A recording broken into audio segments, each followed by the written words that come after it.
And one of the options that we came up with by way of diversification was a movie industry. And we partnered with MSR Media, an independent film producer, and we set about making movies on the island of Nevis. There was, of course, much said, as is the norm here on the island. We live in a very robust democracy. Lots of views are expressed, but at the end of the day, we did what leaders do. We led. And we introduced this movie industry, and I can say here today with some degree of satisfaction that it has and continues to create value for the island of Nevis.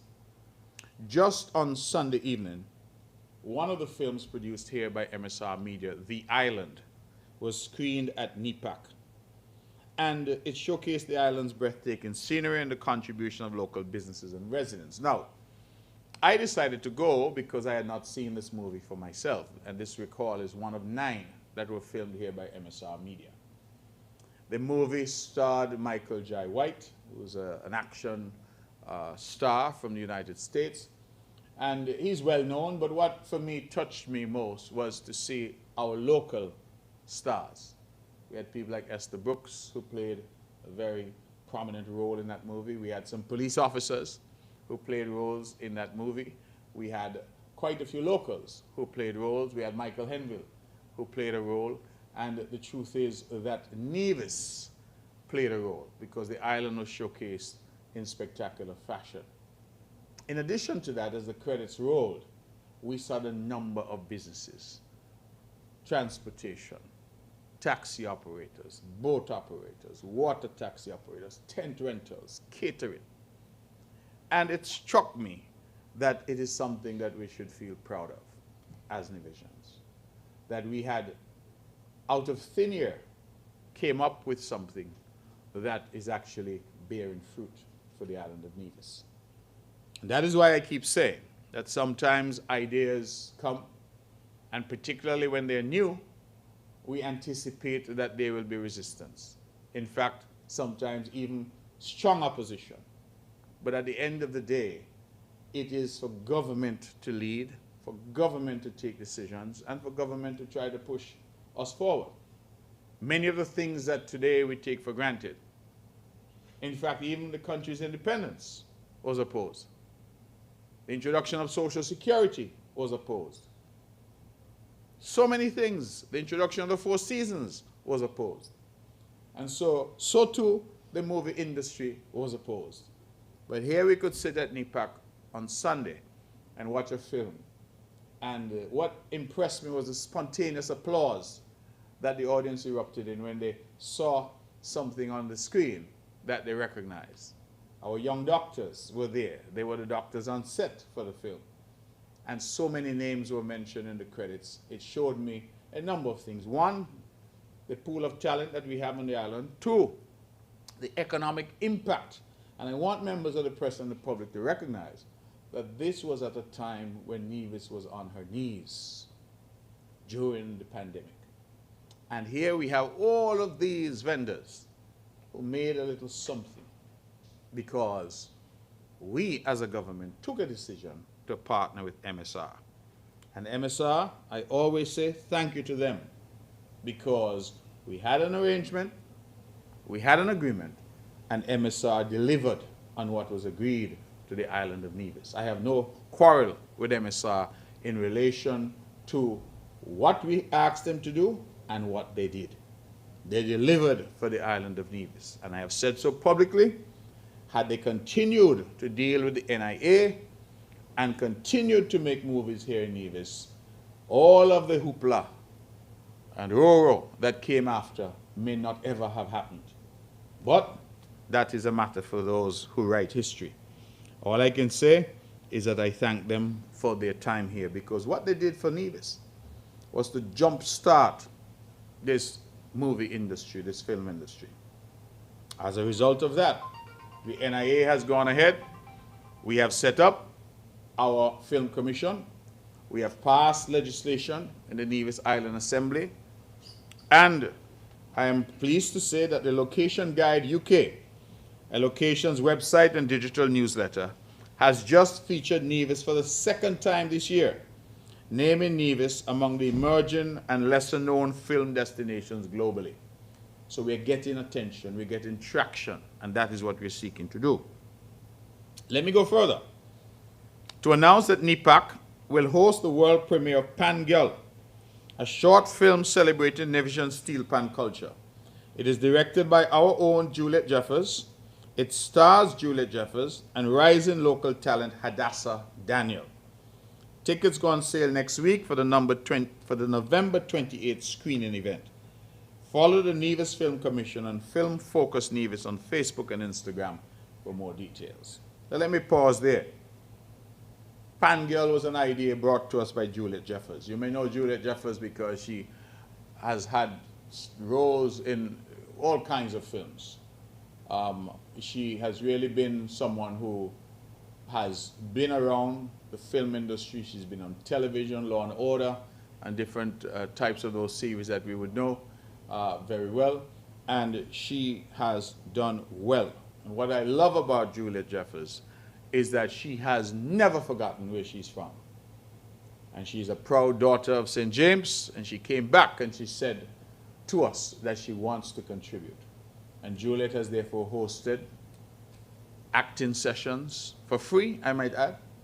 She has come now to do this short film, and again, exposing local talent. Young Hadassah Daniel was the main feature in this film. And so I ask the people of Nevis to go out and support, see what we're trying to do, and this film will be screened on November 28th.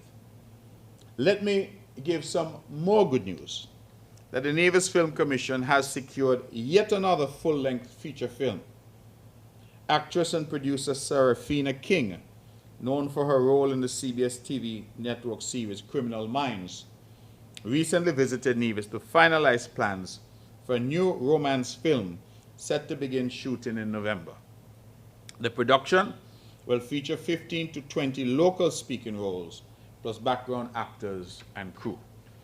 And again, ladies and gentlemen, just so we all understand the impact, when these folks are here on island, our hotels, our guest houses, our restaurants, our transportation, our taxi drivers, all of those persons, in addition to those who are working in the film industry. You know, when the credits for the island rolled, and I saw art director Vaughn Ansley, you can't take that away.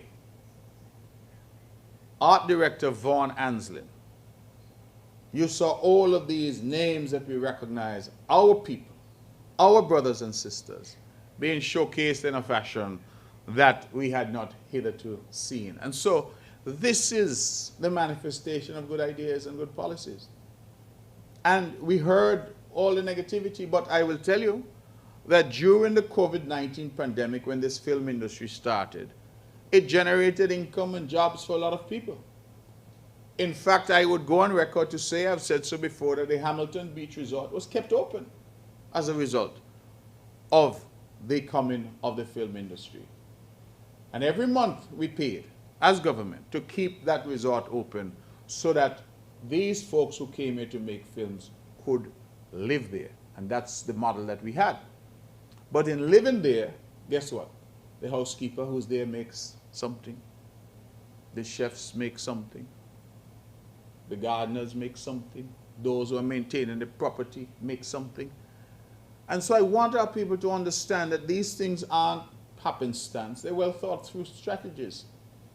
Because at the end of the day, we agreed to inject up to $150,000 US per film. But we stipulated we will not be paying the filmmaker or the producer. We will be paying the local accommodation costs. Put differently, that money went directly to Hamilton Beach Resort. That money went directly to local villas. We paid the on-island costs. And when you pay Hamilton Beach, you're also paying the workers at Hamilton Beach. That was a strategy, and that's a strategy that we continue to use. So I want our people definitely to look at that and to see what we're seeking to achieve, and to also see that this is getting traction. We have just wrapped a full-length feature film that was done here recently, I think over the last month ago or so. And I'm told that those folks are due to come back to do a second feature film. And here I am this morning announcing yet another feature film that starts in November. Now, for a small jurisdiction like ours, I think the ability to attract this level of activity in the film industry is quite significant. And so I thank all who have been involved and continue to be involved, including, of course, our film commissioner, Mrs. Pamela Martin, and who continues to engage and to do an excellent job in attracting various film producers and film productions to the island. I know that I've emphasized film, but let me just end by saying that, of course, we also welcome fashion shoots, we welcome commercials, and we have also been having some success in the area of fashion shoots, and we've had some catalogs shot here on the island of Nevis. We need to celebrate these achievements. We recognize that we are still very much at the foundation stage, but clearly word is out and people are responding positively. Let me segue to our tourism industry. I would have announced that we have been joined as CEO of our Nevis Tourism Authority by Miss Andia Raverier. Miss Andia Raverier has come to us. She was hitherto in Anguilla and then in Dominica, has deep experience, training, and leadership. And we're expecting, of course, that she'll bring fresh perspectives and strategic direction to further strengthen Nevis as a premier Caribbean tourism destination. She has advised that she's already very much on the way with her staff at the NTA to prepare strategic plans for us for the new season and moving forward. And we look forward very much to working closely with Ms. Raverier. It's a French name, I struggle with it all along, so please forgive me if I don't quite get it right, but I think it's Raverier. Okay, I'll stick with that. St. Bart's. As you know, we've been trying to develop a relationship with St. Bart's. Why? Because St. Bart's is a little island that is only 15 minutes by light aircraft away from us. But it has a product that is very similar to us in terms of the people that St. Bart's seeks to cater to. The higher end of the market, the top 1%, so to speak. And we have long said that there are synergies that we can develop with St. Bart's. For example, can we not offer day trips to and from? 15 minutes by light aircraft. Imagine if you could hop on the plane in St. Bart's, you're here in 15 minutes, you hop on the plane, you're in St. Bart's in 15 minutes. What does St. Bart's offer the Nevis guest or the Nevisian?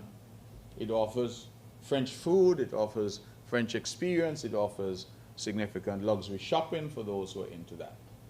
What does Nevis offer them? Rich history, mountains, lushness, hikes, spa, and something that many of them want to do but they don't have in St. Bart's, golf. And so we see that there is a perfect opportunity for some synergies in tourism. One of the things that we are also promoting with St. Bart's is as we embark on our airport expansion project in Nevis, we are hopeful that when that airport is done, we will have parking space for up to 40 private jets. Since many of the St. Bart's clients use private jets as their transport, but cannot land in St. Bart's, we are discussing with them using Nevis as a hub so that those private jets would come here, park here, and those people will be ferried to St. Bart's by light aircraft in 15 minutes. They currently do that using Juliana Airport in St. Martin, which we expect will continue to be their main hub, but we are hopeful that Nevis can provide some backup in that regard. And especially over the Christmas season, that will be excellent for them. They love the idea and we're working together. The last aspect of collaboration that I will mention is in agriculture. There is a huge appetite in St. Bart's for fresh food, fresh produce. And I'm talking lettuce, tomatoes, cucumbers, cabbage, leafy greens generally, and they have an insatiable appetite for things like mango and coconut. They're telling me that most of their produce, believe it or not, still comes from France. and it comes from France. It goes now to Guadeloupe, and then it comes to them. So sometimes when they get that produce, it could be a week late. And so the idea of fresh produce, and we know the quality of guests that they get in, they want something that's fresh. Now I have spoken to our boating community here, and the guys are telling me that they can get from Nevis to St. Bart's in less than 2 hours on the ocean. And so there is certainly the possibility for farmers in St. Kitts and in Nevis to start to produce for a market like St. Bart's. Mangoes. As we say in Nevis, during the mango season, they're banging dog. St. Bart's is telling me that that's a coveted luxury for them. In fact, I asked them where they get mangoes from, and they said St. Martin. And I thought, okay, they said Martin that I know can't be producing mangoes on any scale. And so I want, again, our people to start to reimagine business. Start to think about, if you're a small farmer, can I set up a couple shade houses? And can I say, St. Bart's, I'm going to be growing lettuce for you. I'm going to be growing microgreens for you. I'm going to be growing peppers for you. And then we utilize the existing boating infrastructure that we have to get goods there in good order. Imagine you can pick cucumbers or pick peppers at 6 a.m. and they could be available to the people of St. Bart's by 8:30 that same morning. That is how close we are, and that is what they are seeking and that we need to address. A lot of money is in St. Bart's. Very wealthy people are there, and it's really for us to engage with them. One last thing, I would say one last thing on the St. Bart's engagement is that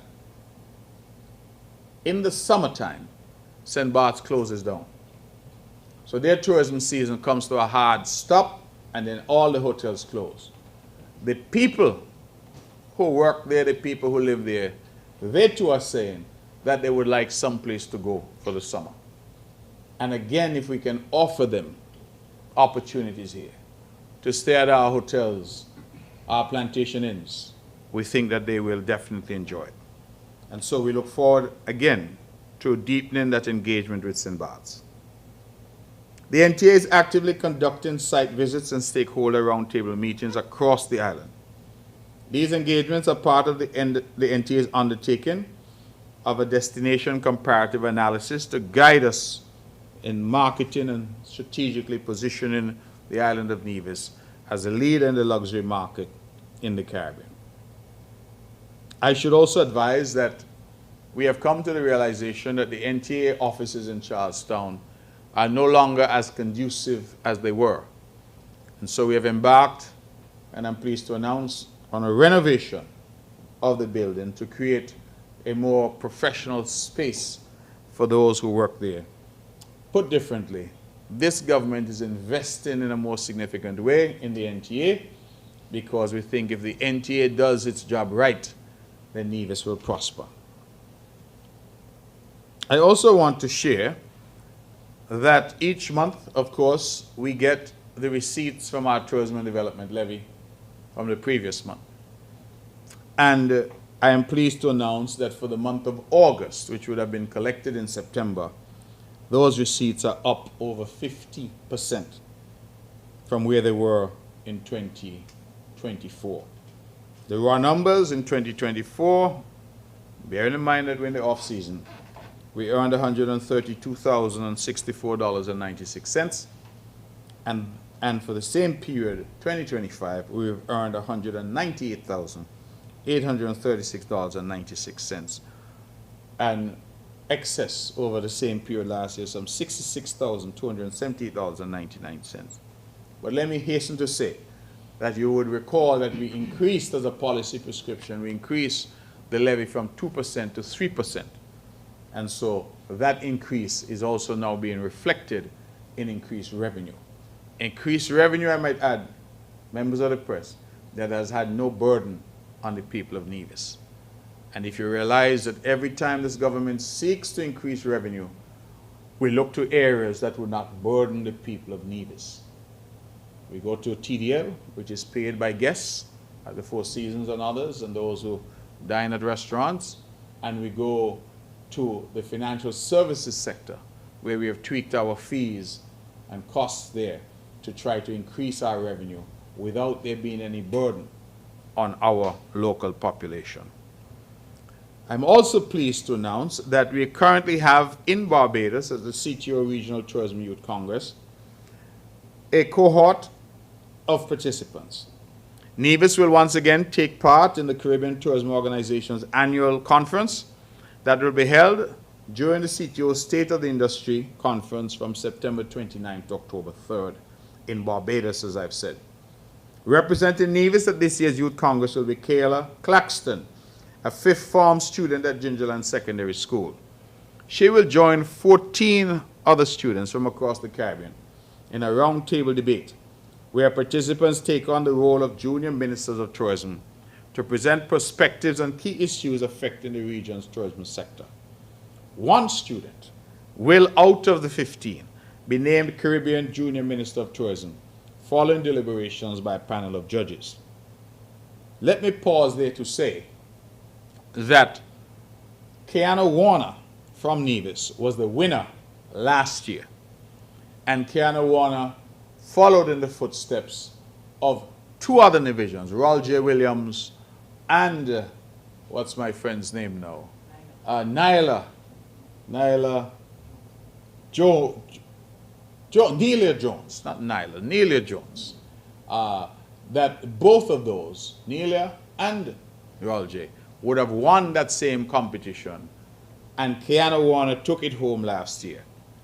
And Kiana Warner is back in Barbados this year, because as a reigning Caribbean Junior Minister of Tourism, she will serve as the moderator of the Youth Congress and has also been invited to deliver brief remarks at the opening ceremony alongside CTO Secretary General and CEO Donna Regis Prosper on Wednesday, 1st October.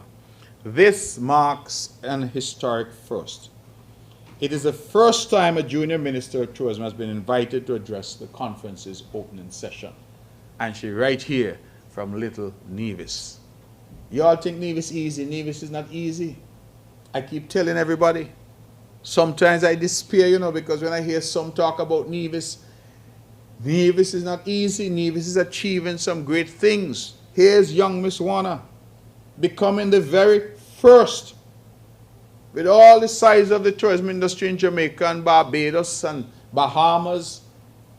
Miss Warner is the first youth junior minister of tourism who has been invited to address this massive conference opening. And I commend her, I commend her teachers, I commend her parents. This is what Nevision excellence looks like. Both Ms. Claxton and Ms. Warner have been working diligently in preparation with support from the Ministry of Tourism. Ms. Tamara Morton, a teacher at the Gingerland Secondary School, has also been working closely with them, and she would have traveled with them to Barbados. We also have with them representatives from the Ministry of Tourism. So we've sent a fairly large delegation to Barbados, and if you're asking why I'm not there, it's because I'm here with you. So they're there doing their job, and I have full confidence that they will do an excellent job. I have very, very high hopes for Ms. Kayla Claxton. She's an impressive young fifth former, and she actually came and gave us a flavor of what she will present to the cabinet, and we really appreciate her enthusiasm and her remarkable ability. Now, as we prepare for the ramping up of the new tourism season, I have had calls from many divisions who are saying that they want to get involved in the taxi business. Many people may work a day job, but they want to do a little taxiing in the evenings. Some are saying, I'm now retired, I want to buy a little taxi and get involved. And the industry is growing, so people are seeing the opportunities. And of course, some who are already in the business are buying additional taxis and expanding their fleet. A critical part of what we do here on the island is what we call taxi training. And those who are aspiring to be taxi drivers must go to the training seminars that we organize. And so I'm pleased to announce that in anticipation of the new season, we are having a taxi training seminar from October 20th to 27th at the Nevis Red Cross building. Training sessions for people who are interested in the taxi business are scheduled to run from 5 to 8 p.m. daily from the 20th to the 27th of October. The aim of the taxi training seminar is to recruit and train new taxi drivers to expand tourism-related employment opportunities. Registration forms are now available at the Ministry of Tourism. We also are doing something for our existing taxi operators.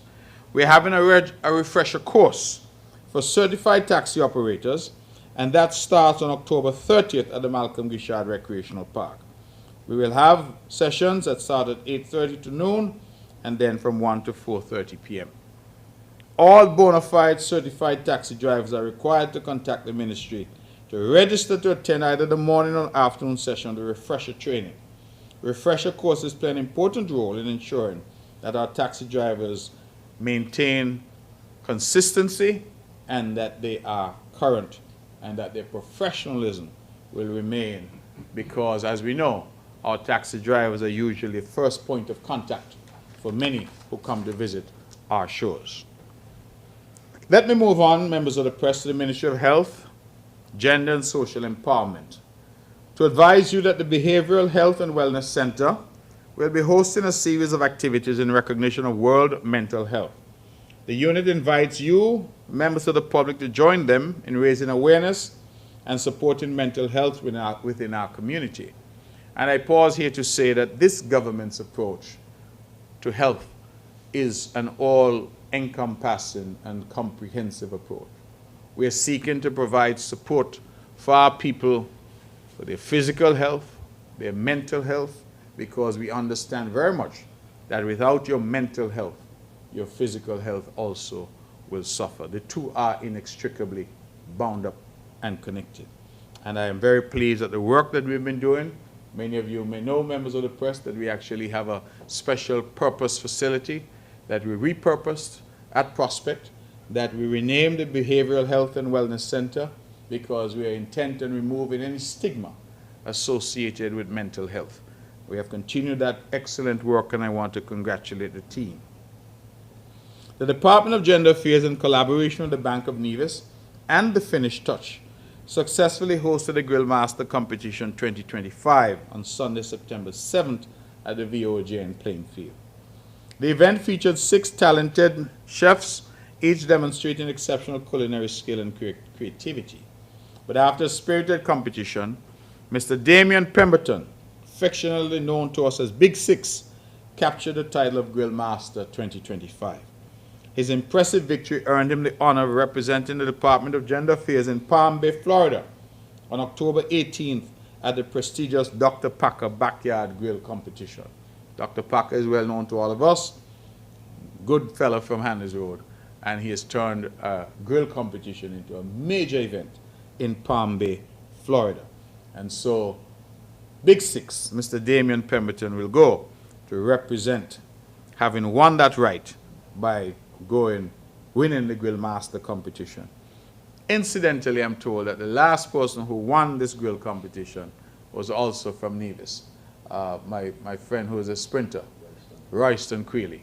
And so I say congrats to Royston, and I wish Big Six, Mr. Damian Pemberton, all the very best. In addition to the Grill Master Showdown, on that day we also had a lively cricket match between the Brownhill Cricket Academy and the Wendell Micey Cricket Academy. Wendell and his team emerged victorious. We extend heartfelt thank you to all of the sponsors, the Bank of Nevis, the Finnish Touch, those are the main sponsors, but we also had Nevis Tire World, Carrie Brewery, Prime Realty, and Evaluation Services. We congratulate them all and thank them for their partnership. The Department of Gender Affairs is also pleased to announce the call for nominations for the upcoming National Men's Awards 2025, scheduled to take place on Saturday, November 22nd at the Malcolm Gishard Recreational Park. This annual event celebrates the invaluable contributions of men in various spheres of national development. The department invites the public to submit the names of suitable nominees who have made outstanding contributions in the following categories: community activism, with a focus on volunteerism, the creative economy, culinary arts with a focus on the service industry, human services with a focus on social workers, law and security, education with a focus on teachers, and climate-friendly small business award. And so we're asking that you submit your nominations, please, for your choice for the National Men's Awards 2025. Let me switch to a topic which is near and dear to me because it's an important part of our health infrastructure and our response in keeping this island healthy, and that is to keep this island clean. The Nevis Solid Waste Management Authority is pleased to announce the appointment of 2 new members to its leadership team. I want to be among the first to publicly congratulate Ms. Marva Frith. She has assumed the duties as the new General Manager of the Nevis Solid Waste Management Authority, yet further evidence of this government empowering women. We're not just talking, we're doing. Ms. Frith brings a wealth of experience and a strong commitment to advancing the authority's mission of sustainable waste management and environmental stewardship across the island. Ms. Frith, as we know, replaces my very good friend Andrew Hendrickson, who was there for many years and I think was a transformational figure in waste management on the island of Nevis. We were very sad to see Mr. Hendrickson go, but he decided that he wanted to focus on his private business, Orange Enterprises, and so he has been doing his thing. We wish him continued success, but we welcome Ms. Frith. She was a choice of the board, and I've heard good things about her, and I am happy to see a woman leading the Nevis Solid Waste Management Authority. I would also wish to congratulate Mr. Everton Mitchum, because as of September 15th, he's a new landfill manager. His expertise and dedication will be critical in ensuring efficient operation at the landfill and in strengthening the authority's overall waste management systems.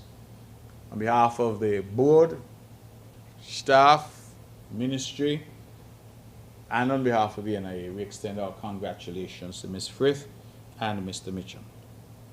Now, an important announcement. The Nevis Solid Waste Management Authority is pleased to inform the public that the baling of scrap metal has officially started at the landfill. Let me explain, members of the press. We have had complaints about abandoned vehicles. We've had complaints about abandoned white goods all across the island.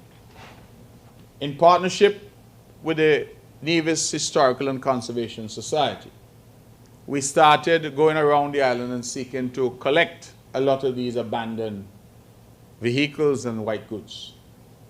Various members of my political party, the CCM, have also had white goods cleanups that we've done around the island, where people bring their old fridges and stoves and we collect them.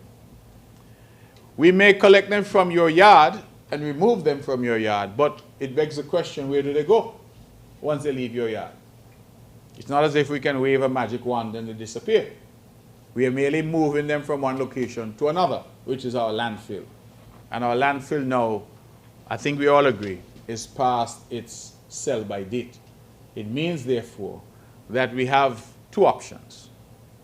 We can either abandon that landfill and try to create a new landfill someplace else, or we can seek to reduce the level of waste at this landfill by doing some creative things, like mining the landfill to take out from it anything that is biodegradable, by taking from it anything that can be exported.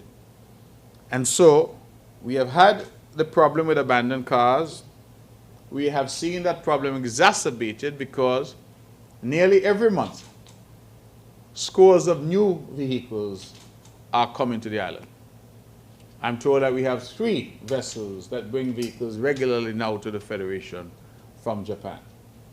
And on occasions, I've had information that 50 and 60 vehicles would land at one time for the island of Nevis. Now, members of the press, it's a debate that we will have to have at some point. Young people want something to drive. People are saying, well, I'm working late at nights. I have to take my children to school. I want something to drive. And so, on the one hand, one can understand and in fact support people's ambition to have transportation. Transportation is critical if people are going to go back and forth, get to work, get what they need done. On the other side of that is the additional burden that more vehicles place on the roads, infrastructure, on parking, but also in terms of disposal.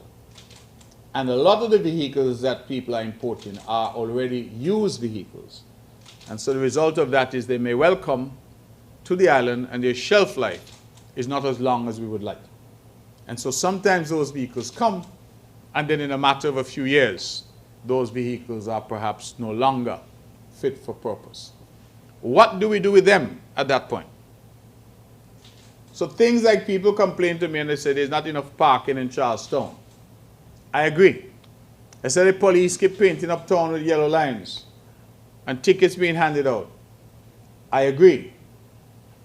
But the more cars that come into Nevis, you realize is the bigger that problem is going to become.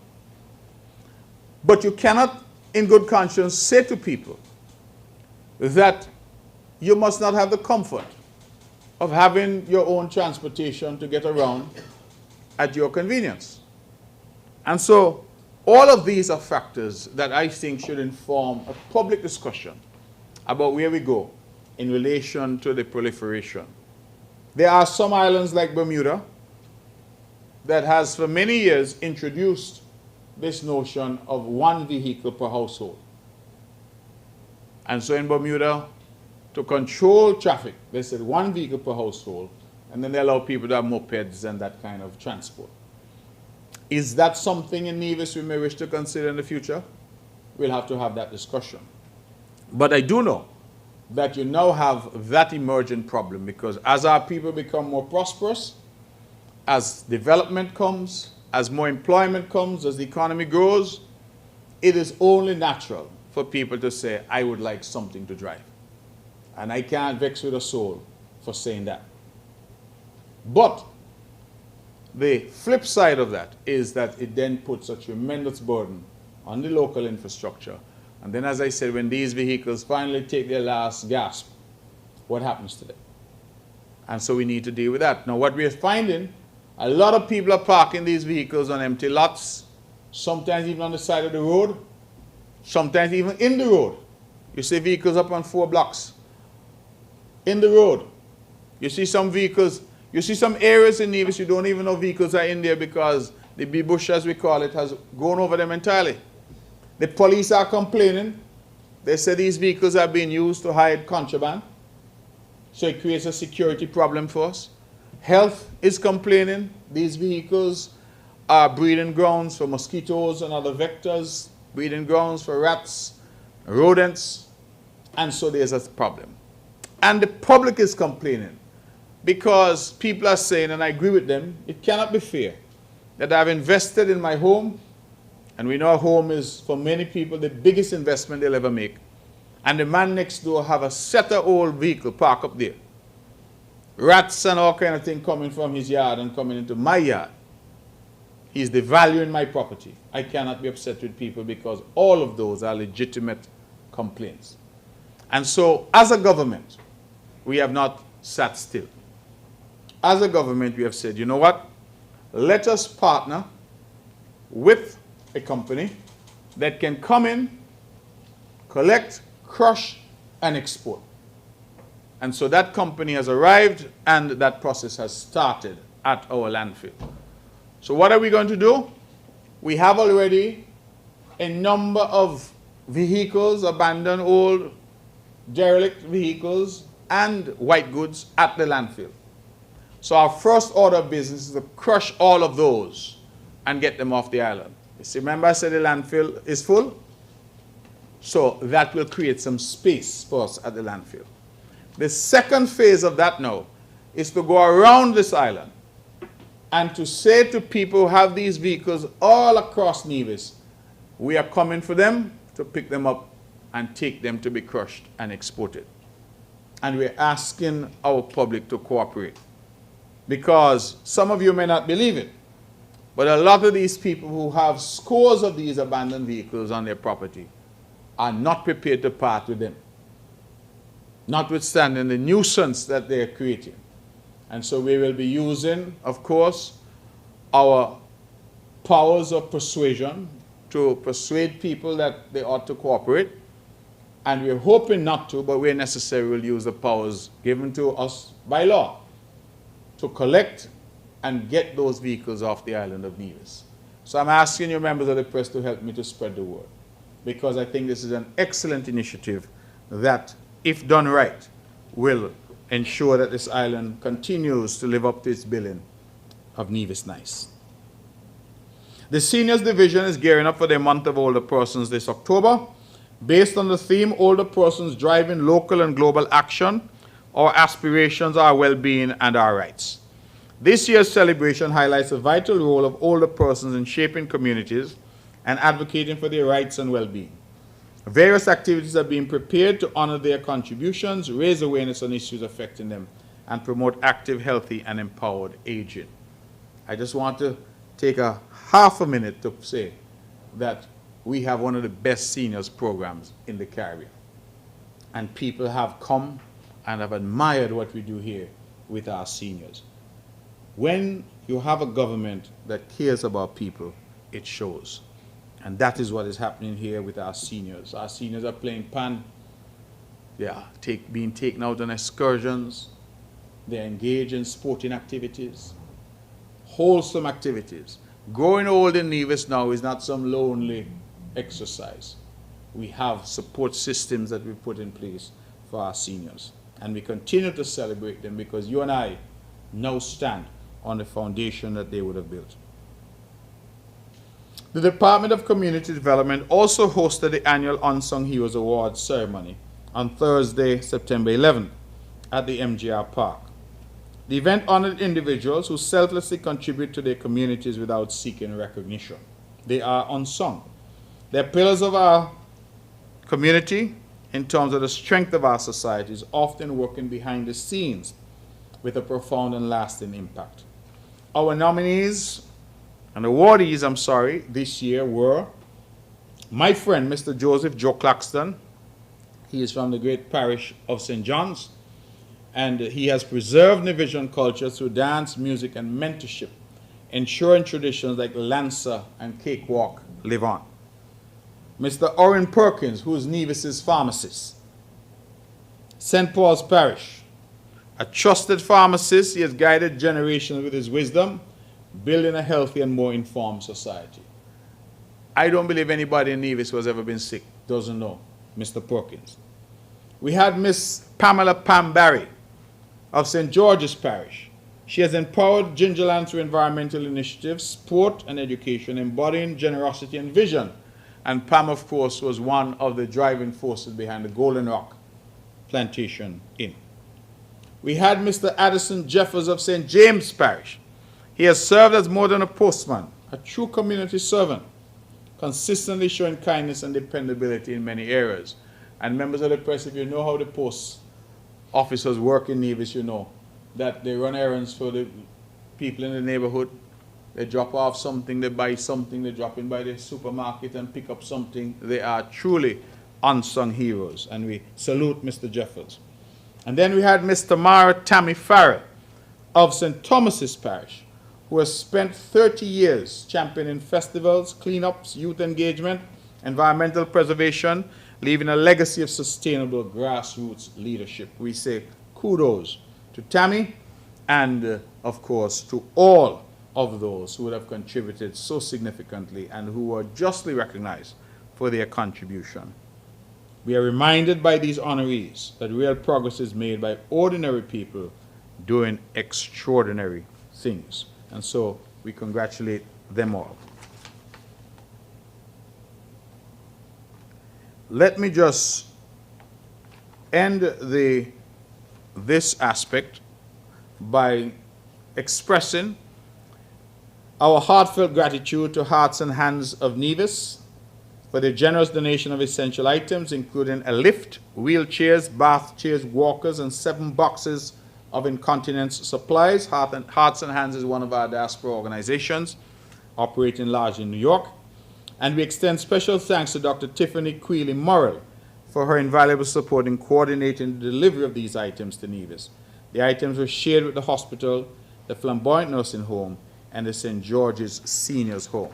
So when we get supplies, I want those out there who are minded to donate to know that we share those supplies. In fact, we've gone further on occasions and shared with individuals in their homes as well. Yesterday, I was privileged to journey to our sister St. Kitts, where at the Marriott Resort, the Caribbean Week of Agriculture commenced with a grand opening ceremony. That Caribbean Week of Agriculture will be held from the 29th of September to 3rd October under the theme Sowing Change, Harvesting Resilience, Transforming Our Caribbean Food Systems for 2025 and beyond.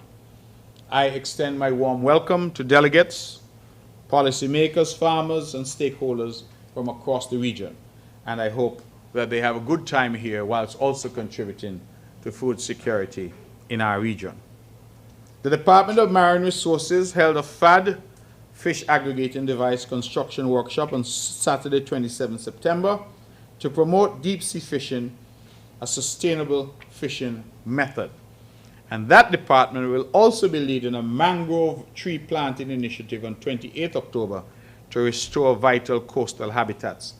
This effort contributes to shoreline protection, biodiversity support, and carbon sequestration. Let me move quickly to the Department of Sports, Education, Sports, Library Services, Information Technology, and Youth. The Department of Sports continues to make strides in promoting health, wellness, and community engagement through sport, and recently successfully hosted a 5K club run on September 20th. The 5K run attracted a diverse field of competitors from across the island. A total of 73 participants took to the course from Cotton Ground to Reliable Motors in Charlestown. The event showcased the growing interest in recreational and competitive running on Nevis and highlighted the importance of physical activity in building a healthy community.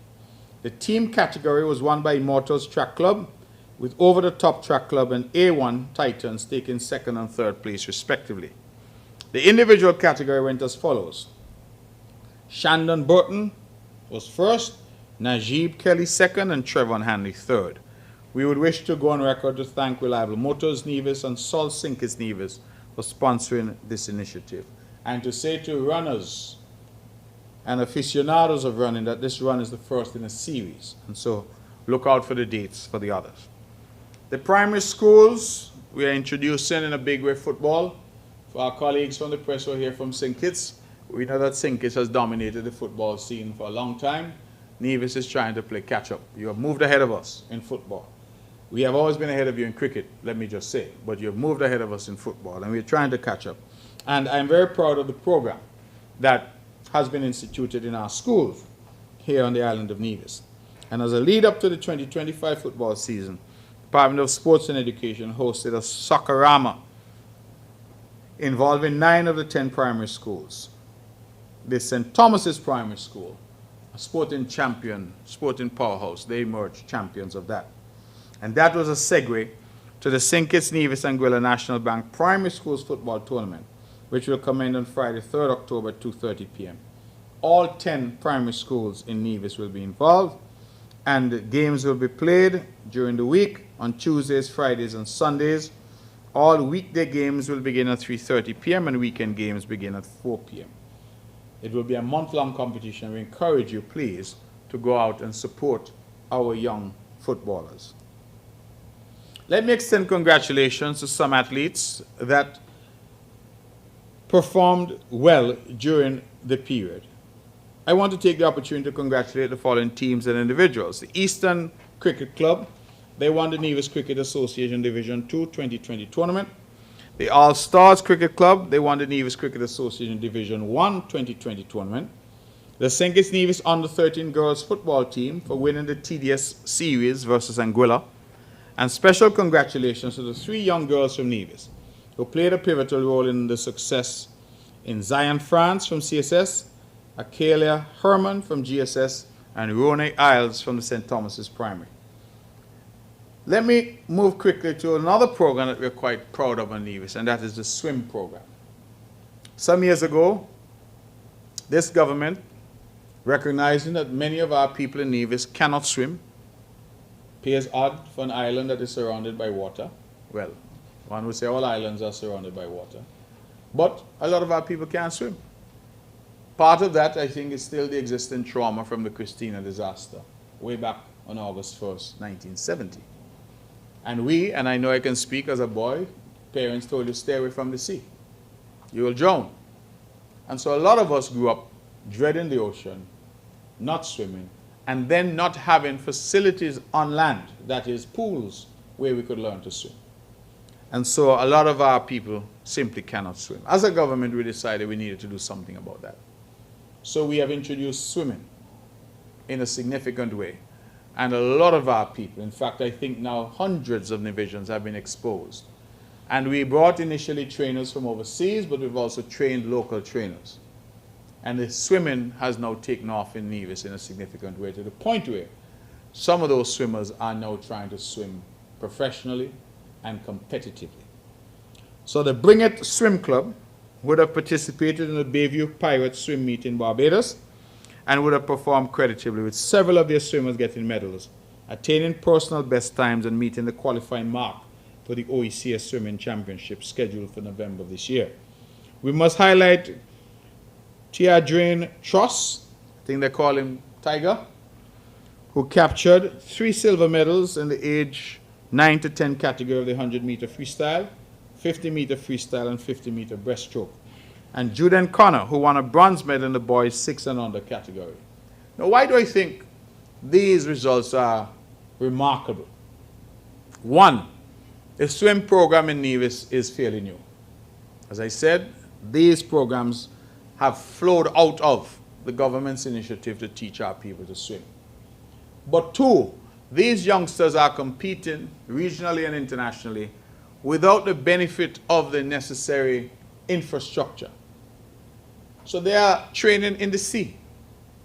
And based on what the professionals are telling me, that does not give them adequate preparation for when they go to the pool at competitive competitions. You know what this reminds me of? When Nevisians used to have to run on dirt and our youth were running on grass. They only get grass if rain was falling. If no rain, you ran on dirt, dust in your face, up at ETW Park. And that is why this government built the Monroe track. Give them a chance to run on the proper surface. Give them a chance to have the proper infrastructure. And that is why that facility was done, so that our young people could now train on a professional surface. Similarly, our swimmers need a facility. And I have already publicly committed to them that we will seek to have such a facility built on the island of Nevis. Either the government doing it itself or through partnership. But we cannot look at these youngsters as young as 6 and 9 and 10 who are medaling. They're getting medals at international and regional meets, and they don't have a facility. So, you know, if you watch swimming, as I do sometimes, you know, in the pool, a big part of your strategy is your turn. So when you swim and you get to the other end, there's a flip and you push off from the side of the pool. Well, when you're in the sea, where you're pushing off from? Some of them have gone up to Montpellier, and I want to thank Montpellier, because I allowed them to use the pool there. But they need a proper facility. They need a proper facility so that their coaches can work with them and they can increase their time. And let me tell you, we never know, we may have the next Olympian swimmer right here in Nevis, in terms of the Olympics winner, because we already had one youngster, I think Mr. Nisbet, his name is, Troy Nisbet, who went to the Olympics, creating history again. You see, remember I tell you, Nevis is not easy. Nevis is not easy. We're creating history in Barbados on Wednesday when Kiana Warner speaks. We created history by sending young Troy Nisbet to the Olympics, the first ever national of St. Kitts and Nevis to go to the Olympics in the sport of swimming. So we need to work with these youngsters. We need to support them, and I want to thank the families, coaches, their support system. Sometimes while I walk in the morning, I see the parents leaving Montpelier with their children. Very early in the morning, they go to train. And it just underscores the fact that we need a pool for them, and we are committing to do that. Youth Impact Awards in anticipation of the Youth Month 2025. Nominations are currently open for the Department of Youth. Youth Impact 12 Awards for youths 18 to 35. The award areas include patriotism, youth in the faith-based community, youth in technology, sports excellence, youth development, extraordinary youth in agriculture, youth in the arts, youth in cultural and historical preservation, health and well-being, youth advocacy, education and lifelong learning, and volunteerism. The deadline for applications is October 24th. So again, please go out and nominate. The Department of Education will today host its elocution contest. That event will be live streamed. It starts at 1:30 and it will be at NEPAC. Please go and support our primary and secondary schools as they compete in individual and choral rounds. The Charleston Secondary School, my alma mater, will host an awards gala on October 11th at the prestigious Four Seasons Resort. Tickets are on sale at the school at a cost of EC $200. That's a good price to have a 5-star dining experience at Four Seasons. So those gentlemen who are here, please treat your ladies, and both of you go. And the ladies who are here, treat your gentlemen, and both of you go. $200 for a ticket as we help to raise funds for CSS on their 75th anniversary celebrations. Primary schools will once again benefit from early release Wednesdays on the first and third Wednesday of each month. On these Wednesdays, schools will be dismissed at 2:30 p.m. and students will return home so that teachers can engage in professional development sessions. And parents and members of the general public are reminded that school breaks from October 24th to 27th for the midterm break. School will resume on Tuesday, October 28th. Please be guided accordingly. And let me just, as I conclude, say to members of the press that the airport development is proceeding at pace, and that our consultant, Perez Arc, has completed and handed over the designs for the new fire station and road realignments. The design of runway, taxiways, and aprons are almost complete. Our consultant is awaiting the results of some geotechnical investigations recently conducted, with some other type tests to be carried out shortly. And the design of the expansion to the terminal building itself and of a new cargo facility are also nearly complete.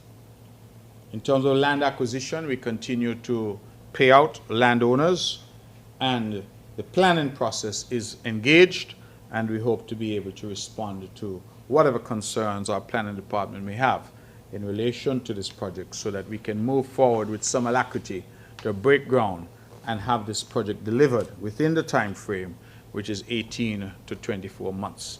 The financing is in place, and we are ready to roll. And so we're just trying to complete those aspects, and then we're minded to break ground and proceed to completion of a brand new facility at the Van Sammer International Airport, which we hope will see direct flights from the eastern seabed of the United States, eastern coast of the United States, I'm sorry. I meant seaboard, not seabed. And also that we will see private jet traffic coming into that airport. And of course, we anticipate that the regional traffic will also come. We're seeing new regional carriers. In fact, I just saw, I think it's called Contour. Not heard of them before, but they're now flying to Dominica from the U.S. Virgin Islands. So there are a number of possibilities out there now. Sunrise Airlines is coming out of Antigua, and we hope that we'll be able to capture some of that as we develop this island. This government, members of the press, is about development. It's about progress. It's about moving this island farther ahead and ensuring that when we leave the stage, we would have left Nevis better off. I will now take your questions and comments and try my best to respond to them. Thank you very much. Good morning, Mr. Premier. L.K. Hewlett, Department of Information. So I'll try to ask non-controversial questions and leave the heavy hitting to my colleagues. First of all, in terms of the airport expansion project, where are we at with the payment to landowners? Also, can you give the public an update on the geothermal project and speak to whether or not there's been discussion between the NIA and the federal government regards power sharing between Nevis and St. Kitts? Power sharing? Yes. Uh-huh. Once the resource has been developed. As in, how will St. Kitts get energy from that resource? Got you. Well, one slightly controversial question. I saw a clip where Dr. Timothy Harris called for the repeal of the Special Sustainability Zones Authorization Act. He said establishing special economic zones is basically tantamount to reintroducing colonialism in St. Kitts, selling out the country to, quote, foreigners, and among other things, quote, a colossal betrayal of our people hatched in secrecy, end quote. However, when I watched the debate on said legislation in the National Assembly, I neither saw nor heard Dr. Harris.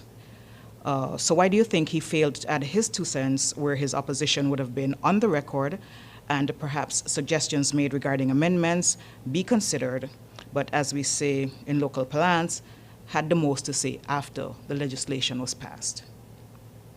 So while we're on that, when will public information on the proposed project for the SSZ, which is a special economic zone, be made available?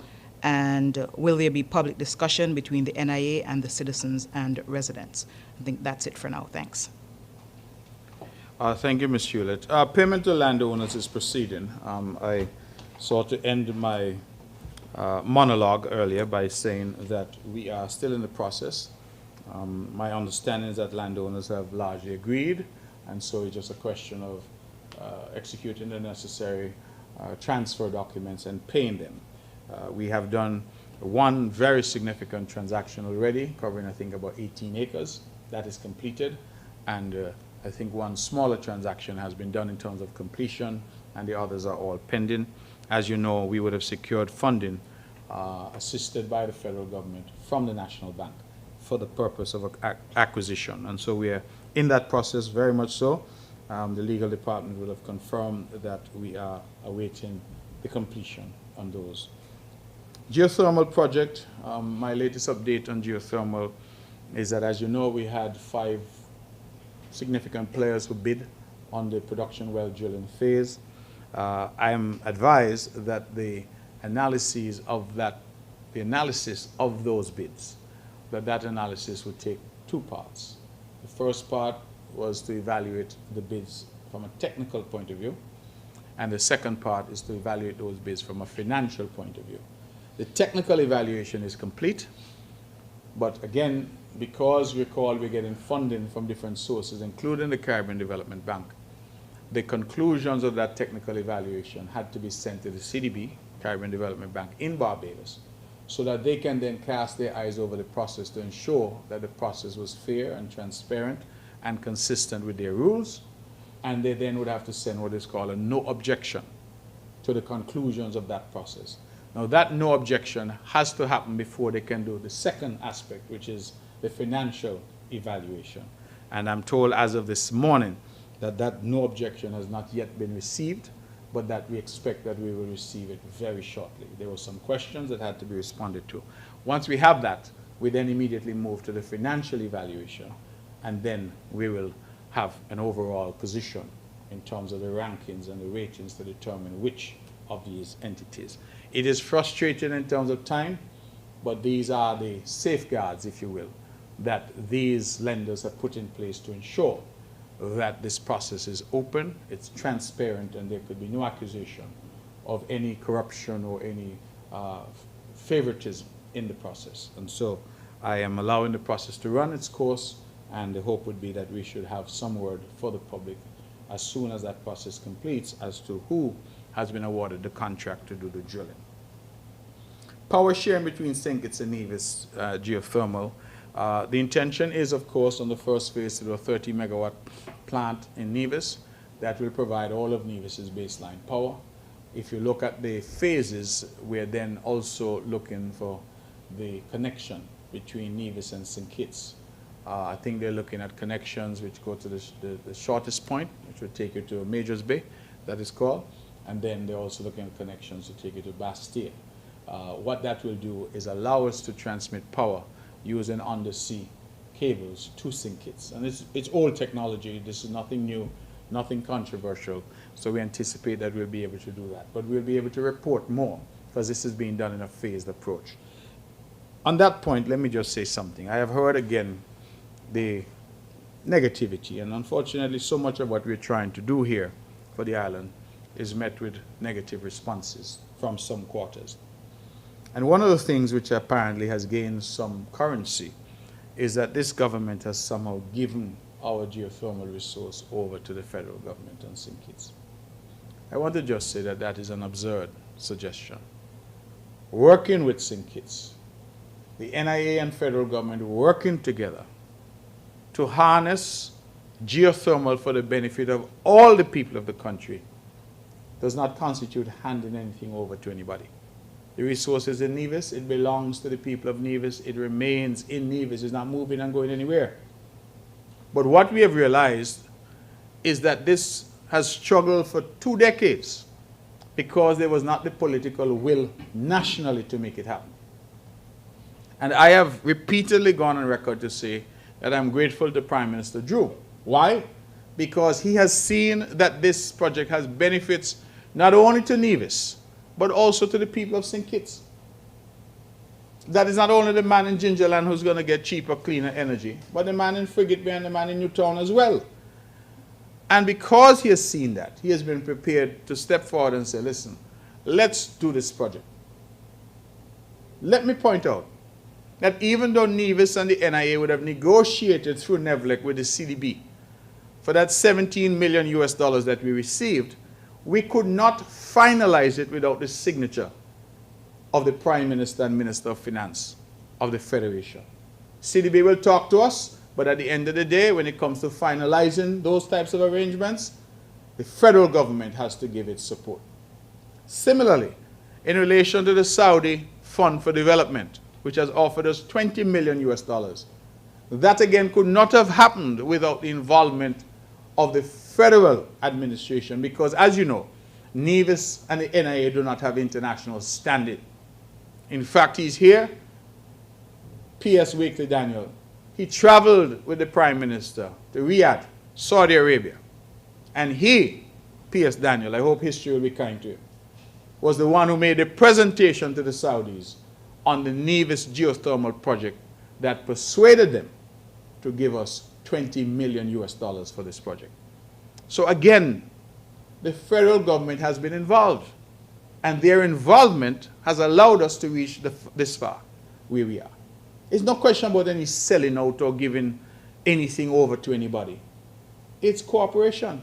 And I keep saying to the people of Nevis that we can continue with the approach that we've taken and get nothing achieved, or we can work as a country and get much achieved. The choice is ours. There's some people who argue and say they would prefer to own 100% of nothing. There are others who say, I would prefer to own a percentage of something. And that, I think, is an important lesson for us in terms of just how we think and how we approach these things. So I want to categorically refute any suggestion that Nevis has handed over anything to anyone. We're working together, and cooperation is not capitulation. 2 different concepts altogether. You mentioned Dr. Harris. I tend not to spend too much time discussing Dr. Harris, but I too heard some comments that he made about the sustainable zone legislation. And I actually cast my mind back, and lest I did not recollect correctly, I checked with colleagues. And on the day in question, which was August 11th, in the year of our Lord 2025, Dr. Harris came to the Parliament as the representative of the proud people of St. Christopher 7. But Dr. Harris sat down, he fixed his jacket, and then within 5 minutes he got up, picked up his bag and left. And he never came back. And so when I hear all these comments now being made at various fora, I confess that I am amused and bemused. Because people elect us to go to Parliament. That's where laws are passed. Laws are not passed by the rum shop. They're not passed in press conferences. They're passed in the Parliament. And so if he or anybody else had strong views one way or the other on a bit of legislation, we're better to record those views than in the Parliament, because it's in the Parliament those views can and perhaps lead to changes to the legislation. So you had the chance to speak in the Parliament. You spent less than 5 minutes and left and went about your business. And then after the law is passed, and you hear some people grumbling, you jump on that bandwagon and you start to say the law is a bad law. And the law is selling out to foreigners. I just want to remind us, because sometimes our memories are short, that if you want to talk about who would have sold out to foreigners, we had a jail project that was approved in St. Kitts, where 5,500 shares were offered to a Chinese developer to build a jail. 5,500 passports were negotiated to build a jail. All I will say, it wasn't me who negotiated that jail. So if you're really talking about selling out, well, who gets these passports for the CBI program? It's not foreigners? So sometimes when people make these comments, and listen, I am seeing, some commentary from some quarters. I saw a particular gentleman, I won't call his name, but he's up in arms talking about lands in Nevis and the use of lands, and the fact that this SSZ and this proposal for the South Coast in Nevis is bad because lands, and he keep talking about lands. And I smile because in the 1950s, that gentleman would have come to us from old Mother England, when we were still a colony, and our people were arguably less informed than they are now. And by the time the 1960s rolled around, he owned hundreds of acres of land on Nevis. Was that a land grab? That's the language that I'm hearing today. It is up for you to the press to do your research. Hundreds of acres of land in the hands of one man who now dares to lecture us about land. And this is the type of thing that worries me, that some of us here on this island seem to want to have very short memories. Because if from 1950 something till now, how many years is that? Oh Lord, a lot. 70 years? You have owned hundreds of acres of land in Nevis. And I ask the question rhetorically, because I know the answer. What has been done to develop those lands? Not a thing. You buy it because you had a bit more money. Some may argue you had a bit more exposure than the local man. Grabbed it, sat on it. Still sitting on it. No development. No jobs created. No improvement. And then you dare to attack people who are coming to say that they want to do something with the land. We have to have some hard conversations here on this island, And I don't believe, because I've said as I get old, I'm trying to be kinder and gentler, but don't believe that I will shy away from having those hard conversations, because too many people are involved in trying to mislead the people of Nevis. And as the old saying goes, sometimes you have to examine the horn. You have to sometimes look to see who's making these arguments, to determine whether or not they have some ulterior and hidden motives for the arguments that they're making. Because I can't see how an Englishman is going to instruct Nevisians about their land when he himself grabbed as much as he could get in the days when you and I and our forefathers, well, I wasn't around yet, but I'm pretty sure that our forefathers at the time didn't understand title and land and what land means and all of these things. And they came here with the limited knowledge that they had, and they grabbed whole estates, and have done nothing to develop those lands in all those 70 years. But they now come to say to the people of Nevis, we have the answers for you. We will lecture you. We will tell you what you must do and what you must not do. But we ourselves have grabbed as much land as we could. And that is somehow all right. I'm Nevision, I'm proud Nevision. My neighbor string buried down in Scarborough. I wasn't like P.S. Daniel and then born in hospital. I born in an old house down in Scarborough, in Henley Park, Gingerland. And nobody's going to come here and lecture me about the island of Nevis. Some people are just not qualified. Let other people make the argument. Let other people make the argument. But some of them who are coming and talking, they're not qualified. I saw a comment from a white American lady who is married now to a white Trinidadian man. Another family that owns significant acreage on the island and has done absolutely nothing to develop that land. Sometimes we don't even know how to get these lands, but we know they have them. And the lady said, made a comment and said, Bradshaw must be rolling in his grave.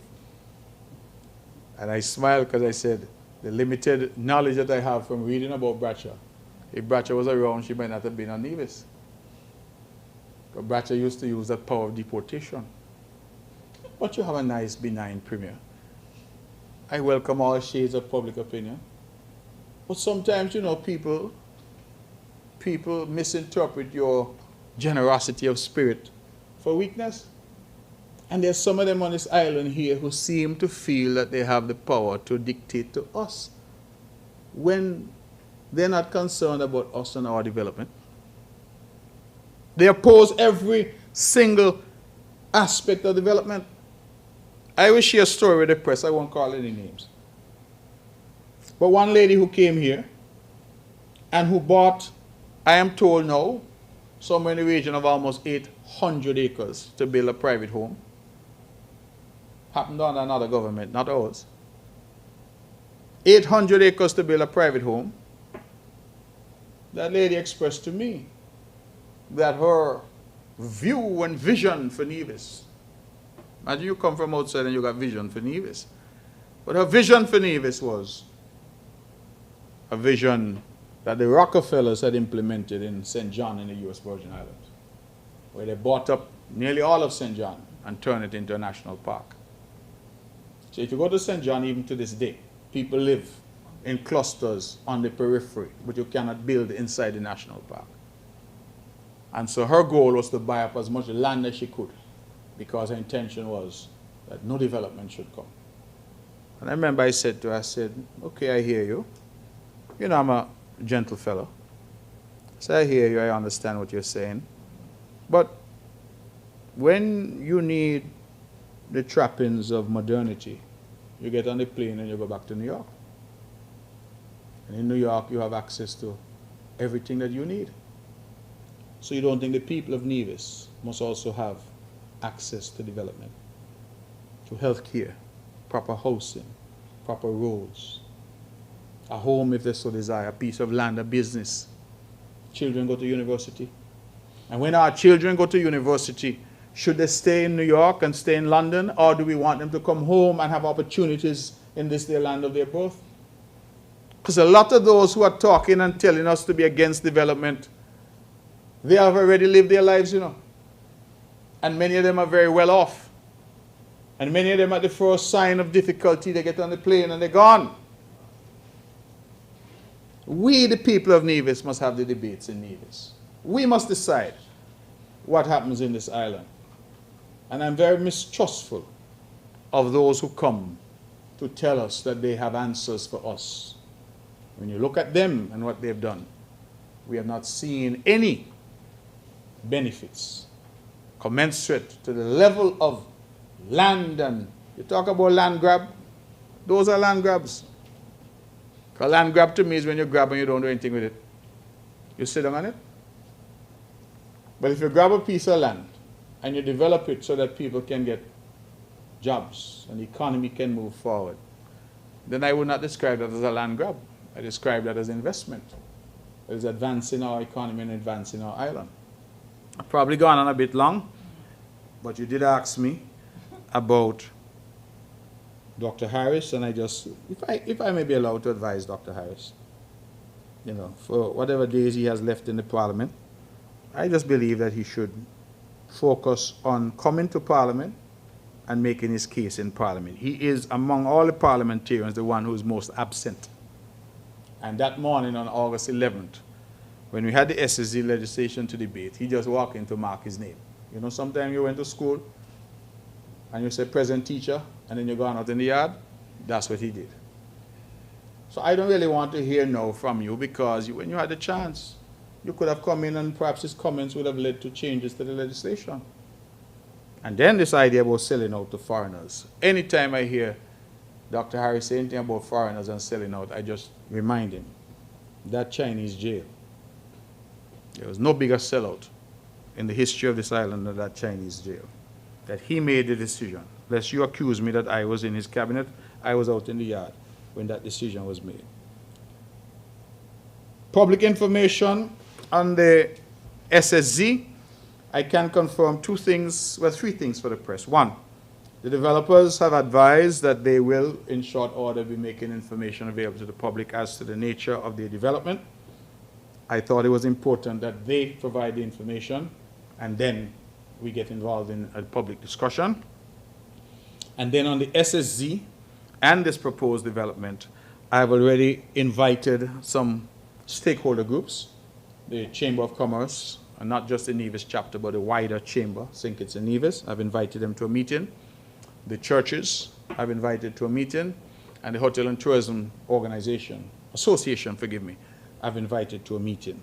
I would want to have a meeting with those key stakeholders and then have meetings with a wider community of Nevis. In the interim, I'm told that there's a website that is destiny.com where the developers will be uploading information that is on them, it is for them to do. But insofar as I'm concerned, the government does intend to engage with those stakeholder groups. I should also advise further that I have formally written to the members of the opposition in the Nevis Island Assembly, Dr. Janice Daniel Hodge, and, the Honorable Dr. Janice Daniel Hodge and the Honorable Cleon Stapleton Simmons, inviting them to nominate a member to the monitoring oversight body that this government intends to put in place to monitor compliance by any zone operator that is to come, that zone operator does what is agreed and what is set out.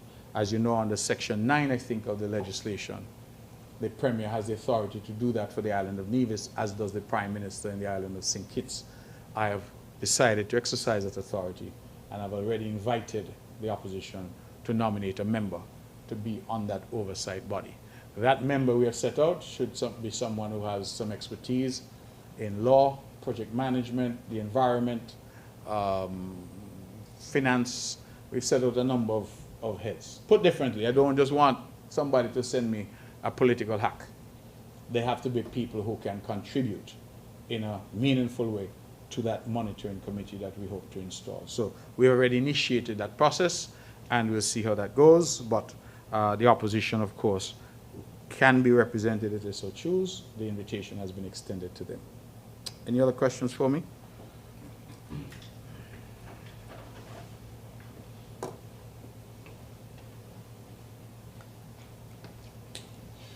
Good morning, Premier. Good morning. Glenn Bart from SKN Newsline.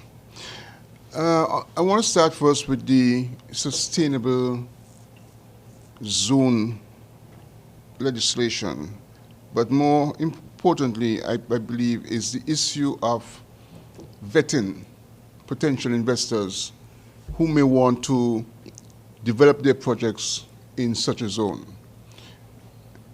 We have had the experience over the years under the CBI program where a number, and it happens both on St. Kitts and on Nevis, properties that are unfinished, properties that were finished and remain unopened, and there seems to be no way out for the government and people of this country to get the benefits of those developments. First of all, I would like you to shape your answer within the context of the CBI and this proposed sustainable zone. What is the difference? Is there any overlap?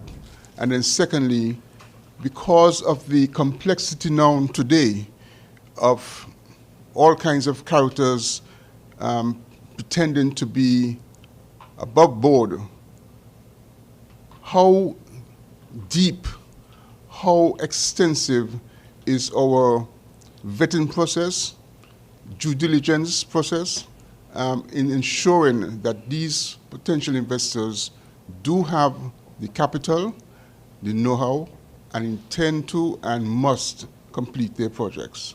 Right? Secondly, with regards to the discussions that was going on between the NIA and the federal government with regards to the fair share and the report coming out of the World Bank, I remember you indicated that there was some statistical information that you were not quite comfortable with. Could you explain what has happened since then, and is any progress being made? I'll start with those two first. Mr. Bart, thank you very much for your questions. Vetting of investors is critical. And I can tell you that the NIA has, as a practice, tried to run investors through established vetting agencies that we do business with. As you know, the NIA has developed quite a robust financial services sector. And that sector requires vetting, due diligence, know your client as essential pillars of that sector. So we have a framework already that we would ordinarily use to run potential. So if Glenn Bart were to come, we run Glenn Bart through that system. You say how deep it is, we rely on third parties. So it's kind of difficult for me to answer that because it really depends on the professionalism of the third party that we're relying on. But we do rely on third parties. In relation to CBI, I know they've gone further because they also rely on the process. I think it's called impacts, but it's out of Barbados, where the US and the Canadians and the Brits, they all participate. And I'm told that they run applicants through that system as well, so that if Canada or the US or any of them flags them, then there is a problem, right? The JRCC, I think, based in Barbados, and they do this whole vetting through that as well, in addition, to using international agencies for vetting. In Nevis, we use the international agencies because that's the established framework that we have for financial services. We use the same framework. But the point you raise is an excellent point. Who are these people? Do they have the capacity? Are they just, somebody in flip-flops with a straw hat and a great idea? And we've had a lot of those that have come. I think, however, the lessons of the past are informing our approach for these developers here. Let's face it, Mr. Bart, a lot of the white elephants that we see around the country, which are the very poor representation of failures of the CBI system, I think they came about in large measure because of the underselling that was allowed to happen here and that went on for a very long period. Why do I say that? The government had set certain minimum investment thresholds.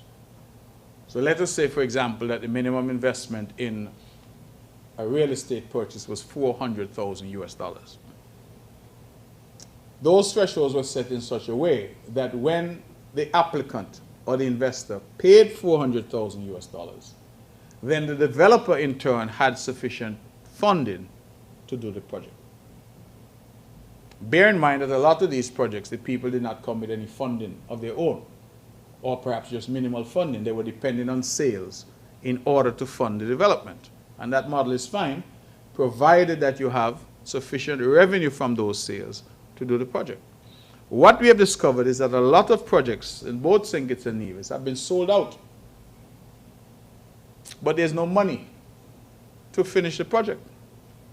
And that is because we started this process of allowing people to sell off plan. So Mr. Wakely Daniel wants to invest, and he's buying condo 3A, as it's represented on the plan, the documents are drawn up, and the citizenship by investment unit was processing that and granting the passport. Only problem, condo 3A doesn't exist anywhere. There's a development that I know of in Nevis, where the developer boldly proclaimed to us that he's already sold 110 units. Except that if you drive up by that development right now, the only thing up there is bush. It's in an area called Bush Hill, and it has stayed true to its name. Only bush. And so you start to wonder how you could sell 110 and not. So what if one of those investors decide to come to see their villa? Decide they're going to take a trip to Nevis because I want to stay in my condo. And when you're looking for the condo looking for you. Because it doesn't exist. These were, I think, some of the failures in the system. And then the government said 400,000. Agents and all of these in Dubai and elsewhere start to say, you can't get that. You have to sell for a lot less. So I'm hearing ridiculous prices like 75,000, 100,000. That's what people are selling for. Now, if you're selling at that price, you then do not have the resources to actually do the construction and to finish these projects. So that was a fundamental problem. Many were not prepared to maybe stand up and own it. But that is what I see led to the difficulty of all of these unfinished projects. If you check them, Mr. Bart, I'm sure you'll find that a lot of these unfinished projects have been sold out, meaning they have nothing else to sell. But the projects are standing there. That is why we discovered that some developers were trying to do multiple developments because they were trying to take from Peter to pay Paul. They always wanted product in the pipeline to sell. Because once you're selling off paper, here's my example. Condo 3A only exists on a plan. But you sell condo 3A, you then take that money now to try and finish something else that you're doing in another development, and so you constantly need to be selling more. In a very real way, it is reminiscent of the Ponzi scheme. And that really was what was happening. The system had to be cleaned up. And that is a difficulty. Now, as I said, we have learned. So this particular developer that wants to do a development on the South Coast, and let me just emphasize that the NIA has not yet agreed to anything. We have been engaged in a process, very elaborate, detailed process of negotiations with this developer, but we have not yet agreed on anything. So you've heard a lot of commentary made, and I can't speak to what people are out there saying. I can only speak to the negotiations which the NIA has had. So Mr. Bart, as you know, you're a developer. You come in and you say, I would like X. Nothing is wrong with that. The question is now, what is the government prepared to negotiate with you? So you may come and you want X, you want $10, but by the time the negotiations are finished, we settle at 5. That's what we're doing now, going through point by point and trying to negotiate. But one of the things I will say is that we have built in some very harsh penalties into this agreement if the developer were to default. So if the developer does not meet deadlines, because the development has deadlines, you have to do X by Y time. If you don't meet, then penalties flow.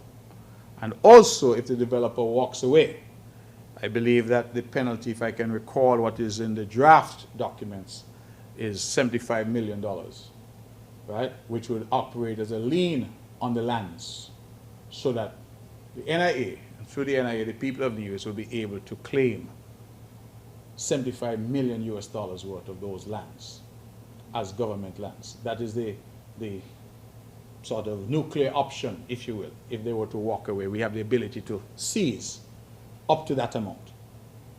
And of course, they would lose the designation as a zone, special zone. So what we are trying to do here is to build in some safeguards, some guardrails, and to say, okay, learning from what we have seen happen with CBI and these unfinished projects, we do not want another white elephant. So we want penalties that are strong enough that you don't come. As I've said to these developers, do not come if you're not serious.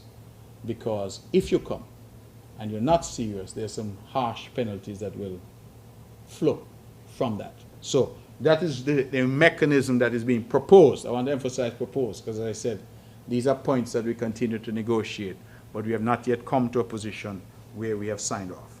So that is important. The due diligence exercise is important. Now you say about the connectivity with CBI. Now one of the things that has been said or mooted in the agreements that are being negotiated is that every single proposed investor in that South Coast project will have to pay the registration and processing fees for citizenship by investment, even if that person does not then want it or apply for it.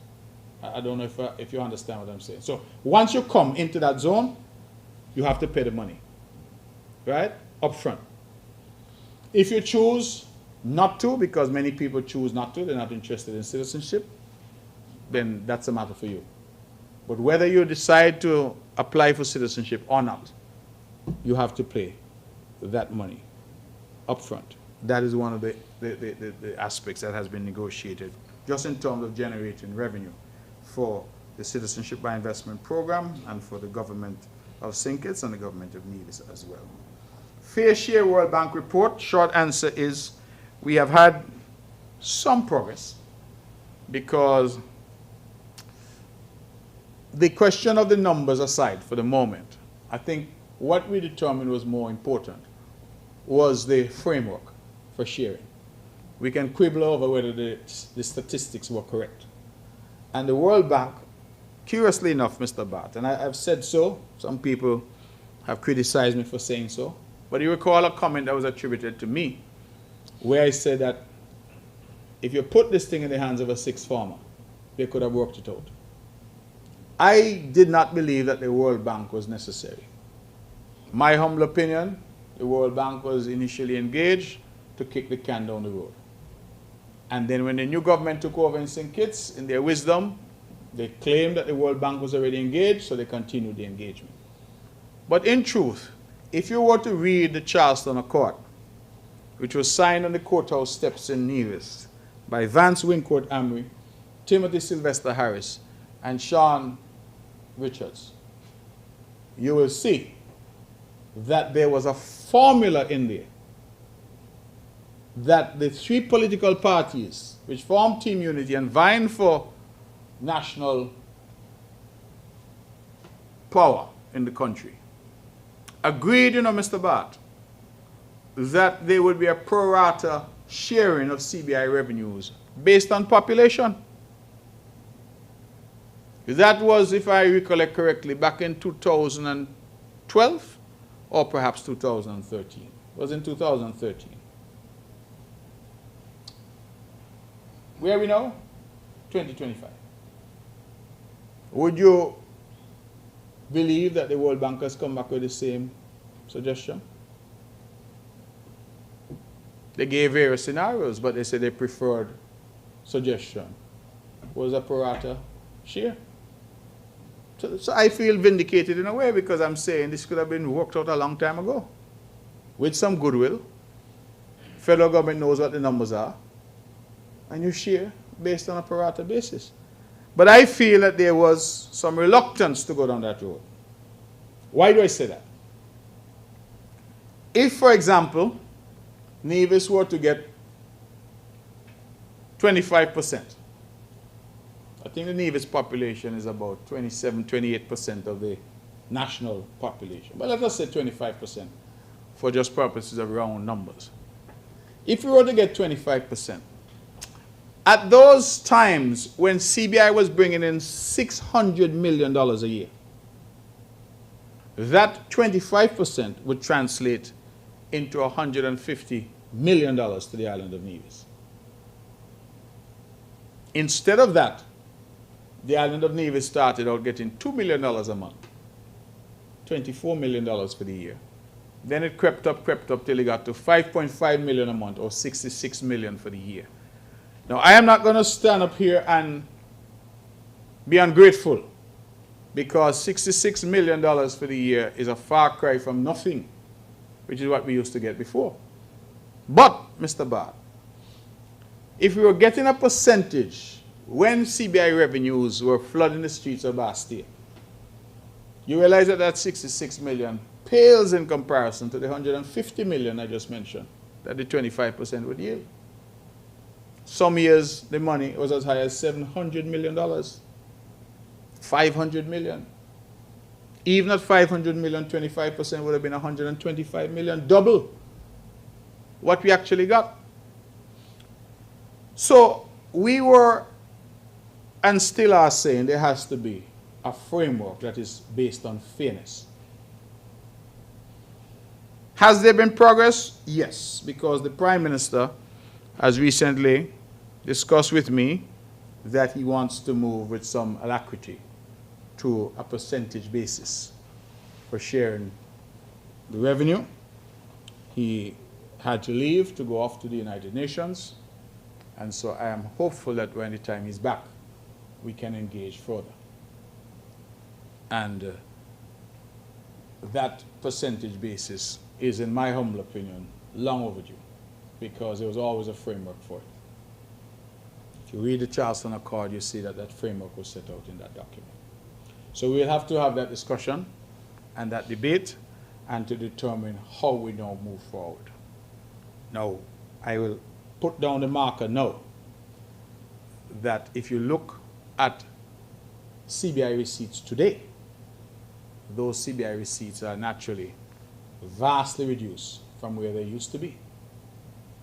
And so a percentage today would not yield to Nevis what a percentage in yesteryear would have yielded. So I think all of those have to now be part of the discussion and the consideration. Because if it was 25%, for example, and we were to go back in time, Nevis would have, just like our sister St. Kitts, I would have been proud to stand up in the Parliament and say surplus after surplus after surplus. But in truth, we were not able to say that, because while St. Kitts was saying surplus, Nevis was saying overdraft, debt, more overdraft, more debt, because we were not afforded a fair share of these revenue streams. I'm hopeful that with the new relationship between Bastille and Charlestown, that we can get past these types of issues. We may not be able to change the past, but I think we can consecrate the future. And it is for us to work together in goodwill to see how we can move these two islands forward, and to ensure that the people of Nevis and the people of St. Kitts benefit equally from the fruits of their citizenship. And that is, and has always been, my position on the matter. But, as I said, there has been some movement. We now have a proposal of a share, and when the Honorable Prime Minister returns, I hope to engage further to come to some conclusion on that matter. Any further questions? I hope I've answered your questions, Mr. Bard.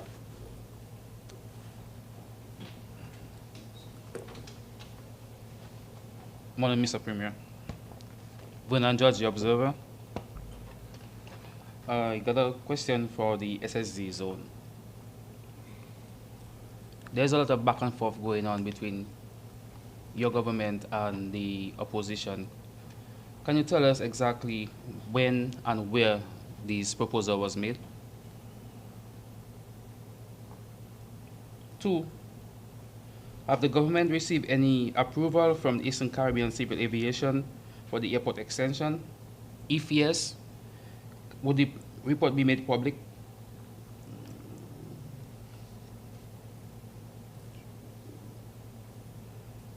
Can you give us an update as to the amount of revenue generated from the film industry?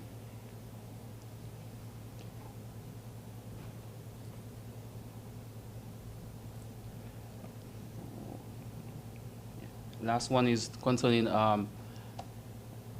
sometime in August, just before the school year started, the Ministry of Education published the new guidelines for the Here. year. Yes. Can you give us a reason why your government allow boys to go school if plate here? Okay. Mr. George, thank you very much. When you got up, I thought I was under arrest because I knew you as a police officer. But you're clearly a man who's very versatile. And so you're now working for the Observer. So thank you for coming to the press conference, and I really appreciate the questions. You said the SSE zone on this proposal. So I made a speech on the 25th of August, and I indicated in that speech that we now had a formal proposal before us that we were considering.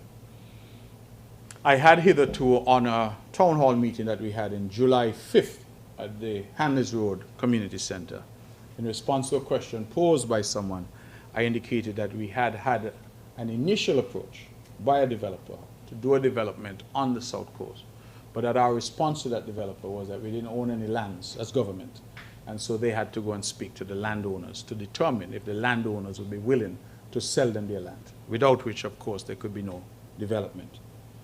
And so we have always known that a development was proposed. When I say always, in terms of since the talk started about this prospect of a development. In fact, I believe I would have met with this developer for the first time and learned who he was in June or thereabouts of 2024. But I feel, Mr. George, that as the Premier of this island, I must engage not in rumors and speculation, but in fact. And I was reluctant, and I remain reluctant, to engage in a conversation about what if and what might be, as opposed to engaging in a conversation about what I have in front of me. Now, these individuals would have had a preliminary conversation with us, and as I said, we would have said what we said to them about not owning land, but we also said to them to go and speak to stakeholders on the island. We directed them to planning.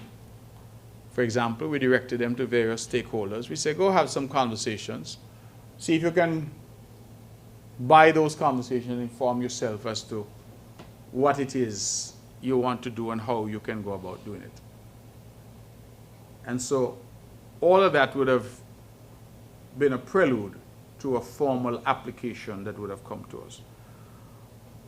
I would say we got that formal application. I don't have a date in front of me, but it would have been sometime in, I would want to say it would have been sometime in August or thereabouts, perhaps late July. I don't, but I can check on that for you in terms of when they said, well, okay. And I would just say that the conversations have been ongoing, but the developers were of a view that they really could not submit anything to us until they had secured sufficient land to do a project. And that, again, is understandable. So there's a raging debate, as you say, about when and who knew what and whatever. But people need to understand that conversations that may be occurring are not necessarily a proposal that has come. You can meet me, Mr. George, and we have a nice chat down the road, and you tell me you want to do a poultry farm, and we have a chat. But you don't submit a proposal until a year later to do your poultry farm. So, should I, after you and I have a chat down at the bar about your poultry farm, go out and say in my press conference, Mr. George is going to do a poultry farm, can you tell me so down by the bar? Or should I wait until I have a proposal from you that I have in front of me that I can then say, Mr. George has submitted a proposal for a poultry farm? Some may say that the minute you tell me so down at the bar, I should go and talk about it. That is not my style, and that is not my approach to governance. I think that's reckless. But that seems to be what is fueling this whole discussion. I think at the end of the day, that discussion is what I would call a red herring that has absolutely nothing to do with the development and whether or not we move forward. And I've made the commitments that I've made, not only to include the opposition so they have actual information. One of the difficulties that we experience in Nevis is that the opposition, the leader of the main opposition party, said recently that the people need information. I agree. She then went on to say when people don't have information, they will essentially make it up. That I don't agree with. Because what has been happening is that people are saying, I don't know, but And then they start to tell you all that is supposed to happen. And it's all negative. And they paint all kinds of scenarios. And that is what they've been up to. And I just say, listen, give the government time. Allow the process to work and allow the town halls and the engagements to happen rather than going out there and whipping up all this frenzy with foolishness. So that is where I am in relation to that. You asked, has the airport received any approval from ECA? And if so, will it be made public? I regret I can't answer you today. Forgive me. But I have not asked that particular question of the team. I had a number of other questions and issues, but I did not ask this one. So I will have to go back to them to find out where we are. I do know that in relation to planning, they engaged in an ongoing exercise with planning. And planning had some issues, and I think they're responding to those issues. But I'm not aware of this ECA. So I'm going to have to punt on that one and come back to you. You said money generated, revenue generated from the film industry. Mr. George, that is very difficult to answer. Because just like, say, the music festival, how do you measure what it generates? Because if these people come here and they buy food at the restaurant, they rent cars, they rent villas, they rent hotels, they're generating activity within the island. That activity then may generate revenue for the government, because when they eat the meal, they pay the VAT, they pay the levy. When they rent the car, they pay the VAT, they pay, etc. But that's very, very hard for us to quantify. And I am not sure that we are at a stage yet in terms of where the industry is at, that we can, with any degree of confidence, say to you and to the press that it earned X amount or it earned Y amount. I think we will get there, but we're not quite there yet because we're still in the building stages of this industry. I can tell you that we have continued our incentive of up to 150,000 US dollars for local accommodation. And that has continued. And some films, as you know, may well use all of that, and some may use a fraction of that.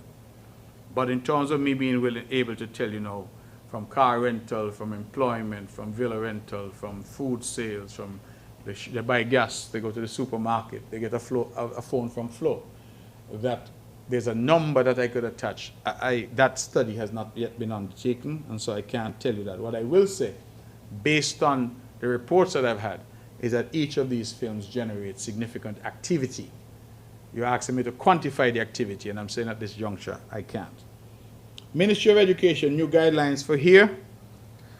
Mr. George, let me put it this way to you.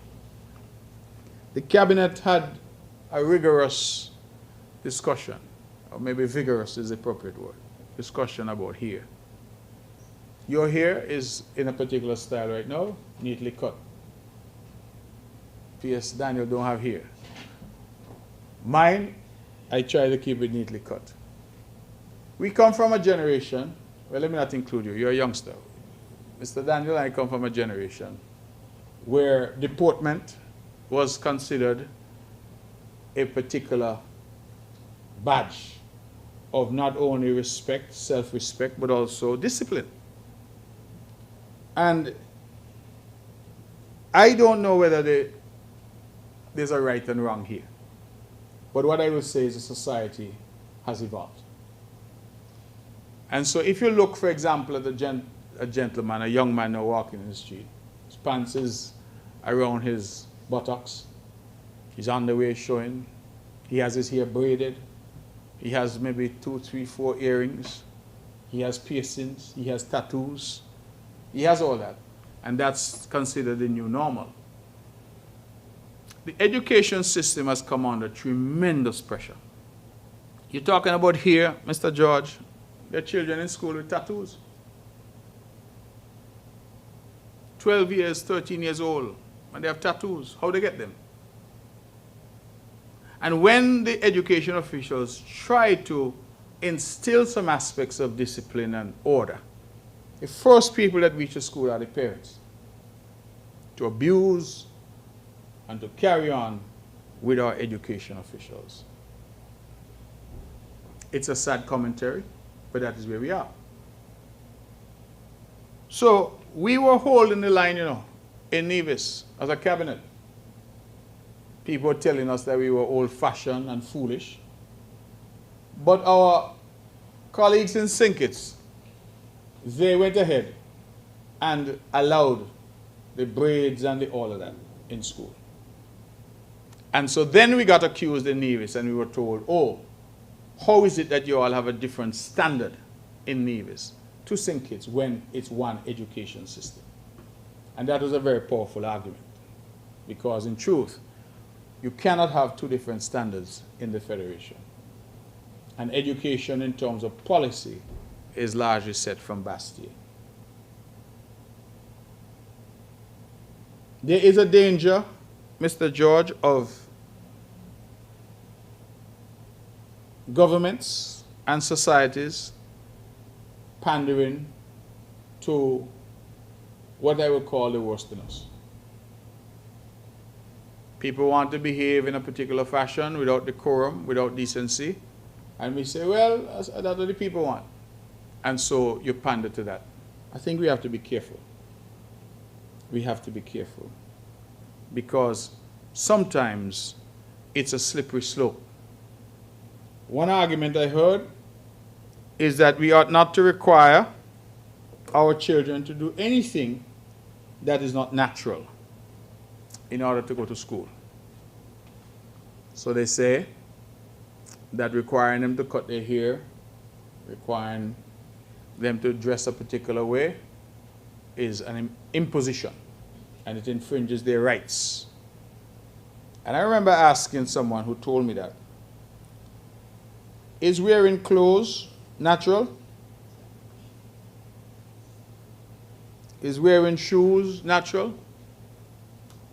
So what if the next iteration of this is students say, we don't want to wear any shoes to go to school, and being barefoot is natural.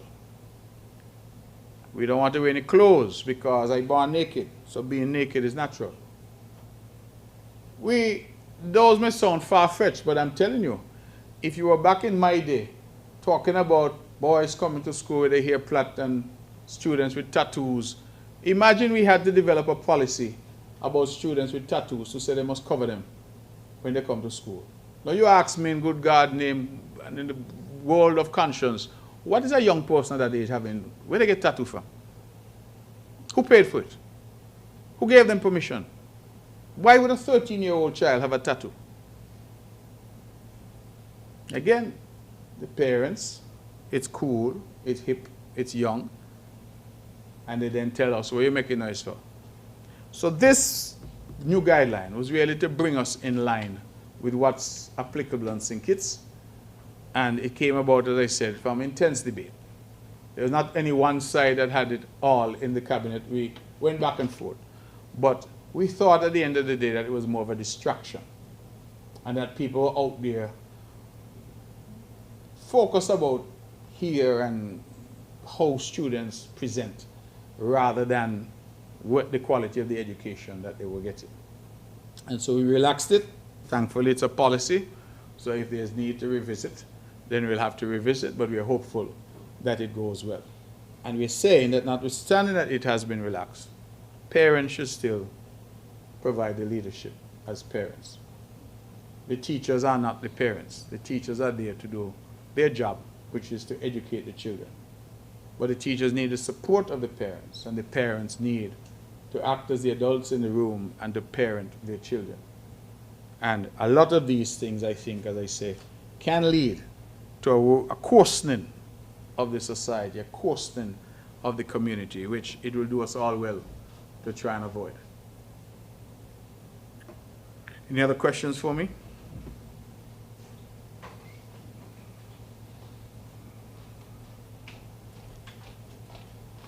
Okay, good afternoon. It's now afternoon. Good afternoon, Mr. Premier. Good afternoon, everyone. Jarvis Bond from Vaughan Radio. Just two questions, well, three questions, sir.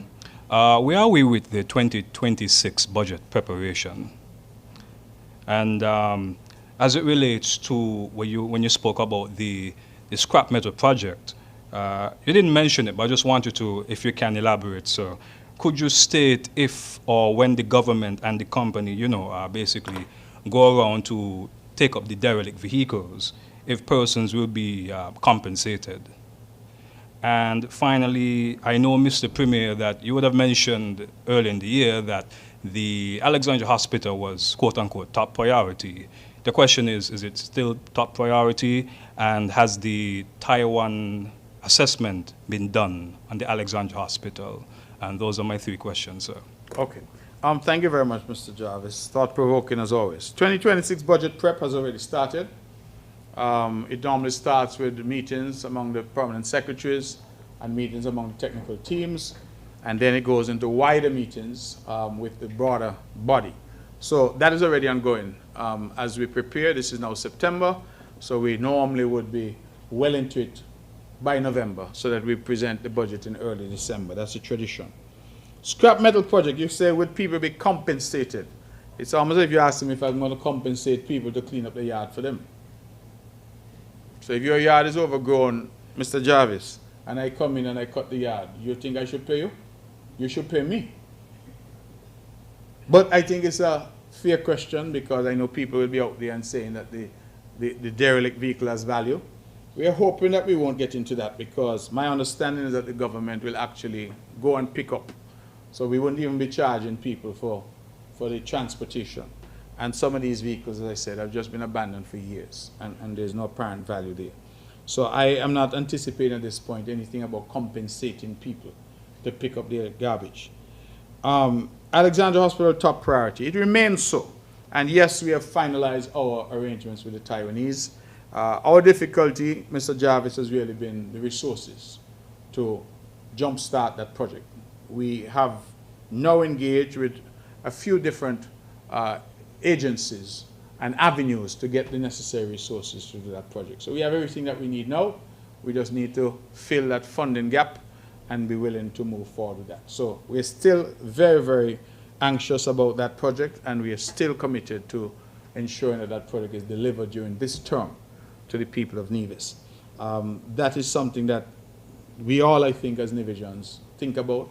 We all stay up at night thinking about, because we think it's an investment in the future of healthcare on the island. So we are pursuing some avenues for funding on that, but I think that what we need to do, the construction, the details of what we need to do, all of those matters have already been finalized now, so we're no longer waiting on any technical reports. Those are in hand, and we are hoping to engage with a company called OECC from Taiwan. So that is where we are on that, and as soon as we are in a position to proceed, we shall. Anything further for me? Elke Hewlett, Department of Information. One question from Freedom FM with regard to a picture that was posted with yourself and Nubian Greer, formerly of PLP, now with the People's Action Movement, where there was some criticism that he was tanking his political career by taking a picture with you. Freedom FM criticized? Yes. No. That there was criticism, public criticism about it, in a comment saying like he had, what was it? He destroyed his political career. By taking a photo with me? Yes. So what are your thoughts on that? And while we're on the budget, while we're on the budget, what are the priority areas that the NIA is looking at for 2026? Thanks. Thank you very much. I would take the first question as a light moment for the press conference, because I really don't know what it is Freedom is asking. I hope they didn't set you up to ask it because they don't want to ask it themselves. But I don't know that anybody's political career is moved one way or the other because they take a photo. I would just say that the photo with Mr. Greer was intended to be a bit of levity.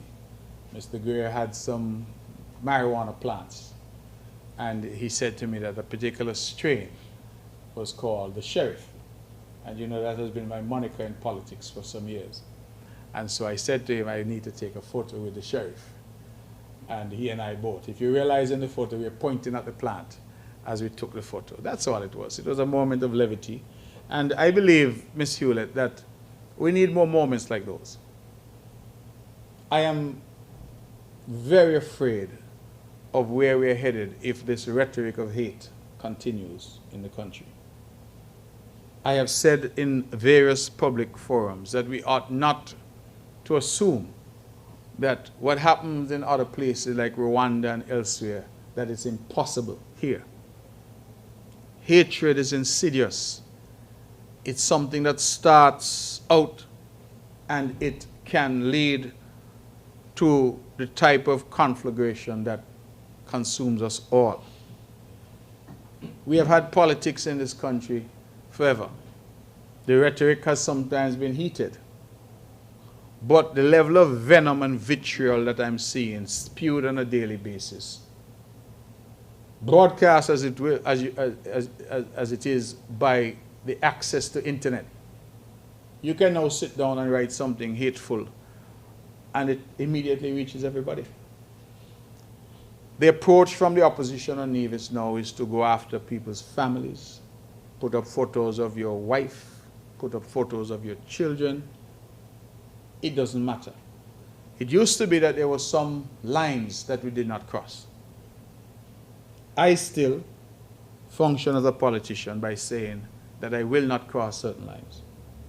Sometimes I see some people talking the most and I smile to myself because it's not for lack of information about them and their personal lives and their personal engagements and entanglements. That's not for it, but I don't think it's appropriate. I think where politics is concerned, we must be discussing ideas. We must be seeking to determine how we move this island forward. And part of that vitriol is that a simple gesture of a funny picture with a political candidate for another party is criticized. People are not saying it shows maturity. It shows that our politics is maturing. Basically, they're saying we're like the Jews and the Samaritans. You're not to speak to each other. You're not to engage with each other. How are you going to build St. Nevis? We're the smallest country in terms of population in the hemisphere. If half the country is not talking to the other half the country is pulling in one direction, well, what the country becomes a tug of war. Half pulling south, half pulling north. How are we going to progress? And I am, frankly, a little disappointed that more leaders aren't standing up, as I'm trying to stand up and say, this hateful rhetoric doesn't help us. I had a man the other night on radio say that people like me, the Premier of Nevis, need to be shot. On radio. Some other hooligan called in from the US, and he said on the radio that they need to get rid of me and this government, and we need revolution, we need guns. That's what he said on radio. That radio program, an NRP radio program, had 3 hosts. Not one of them said, no, that's not acceptable. Now, people may look at it and laugh for those whose politics is that type of politics. But where does it end? The Jamaicans have a saying, same knife, stick sheep, stick goat. And some seem to feel that they can open the Pandora's box of political violence in the country. And then when they're ready, they just close it back. That's not how life works. And I am saying, before we go down that road, before your comments reach the ears of some impressionable person to go and do something stupid, let us stop. Why it is I can't take a picture with Nubian? I hardly know Nubian. I heard he was a candidate for PLP, and now he's a candidate for PAM. That's his right. I don't really know him that well, but the fact that he said this thing was called the sheriff, we had a little laugh. What is wrong with that? Are we saying that because we're not running for the same party, we can't talk to each other? We can't engage. Is that the country that we want? I saw one of them put a comment on social media the other day and said that when they're done with me, I'm going to have to go into exile. I'm going to have to go to Grenada, where my wife is from. Now, what have I done that I must go into exile? I'm not thief from nobody. I haven't robbed anybody, I haven't killed anybody, I haven't stolen from anybody, I've never committed a crime in my life. So what have I done? Simply because you don't agree or support my party, I must go into exile? Well, who gonna run me? You ever said my neighbor Stringberry? Scarborough. Me no born hospital, me born home. Well, who can run me from Nevis? But it's that type of rhetoric. And the problem I have, Ms. Hewlett, is that the leaders are not stepping up and saying, hey, this type of approach here is wrong. And if we all go down that road, we may end up at a place where our country suffers. What is happening, Ms. Hewlett, is that when you look at these commentators and these people who are making the comments on social media, on radio, they all fall into the same category of persons. Persons who are unhappy with themselves. Persons who feel that they have not succeeded. Persons, some of them approaching 70, who feel that getting in government is their only chance to do something with themselves. I don't subscribe to that. I feel that Nevis has opportunity and that our people should seek to take advantage of the opportunities. But you have some who spread hatred, some who criticize everything. I mentioned the MSR media. They were here. Oh, what foolishness, what foolish movie industry. But yet the same people every day criticize the government and say that we are not doing enough to diversify the economy. We announced the airport project within less than a fortnight. The same 6 people with the placards were over at the airport, said they're protesting. What are they protesting? We have not even had the opportunity yet to share with the people of Nevis what the project is going to be.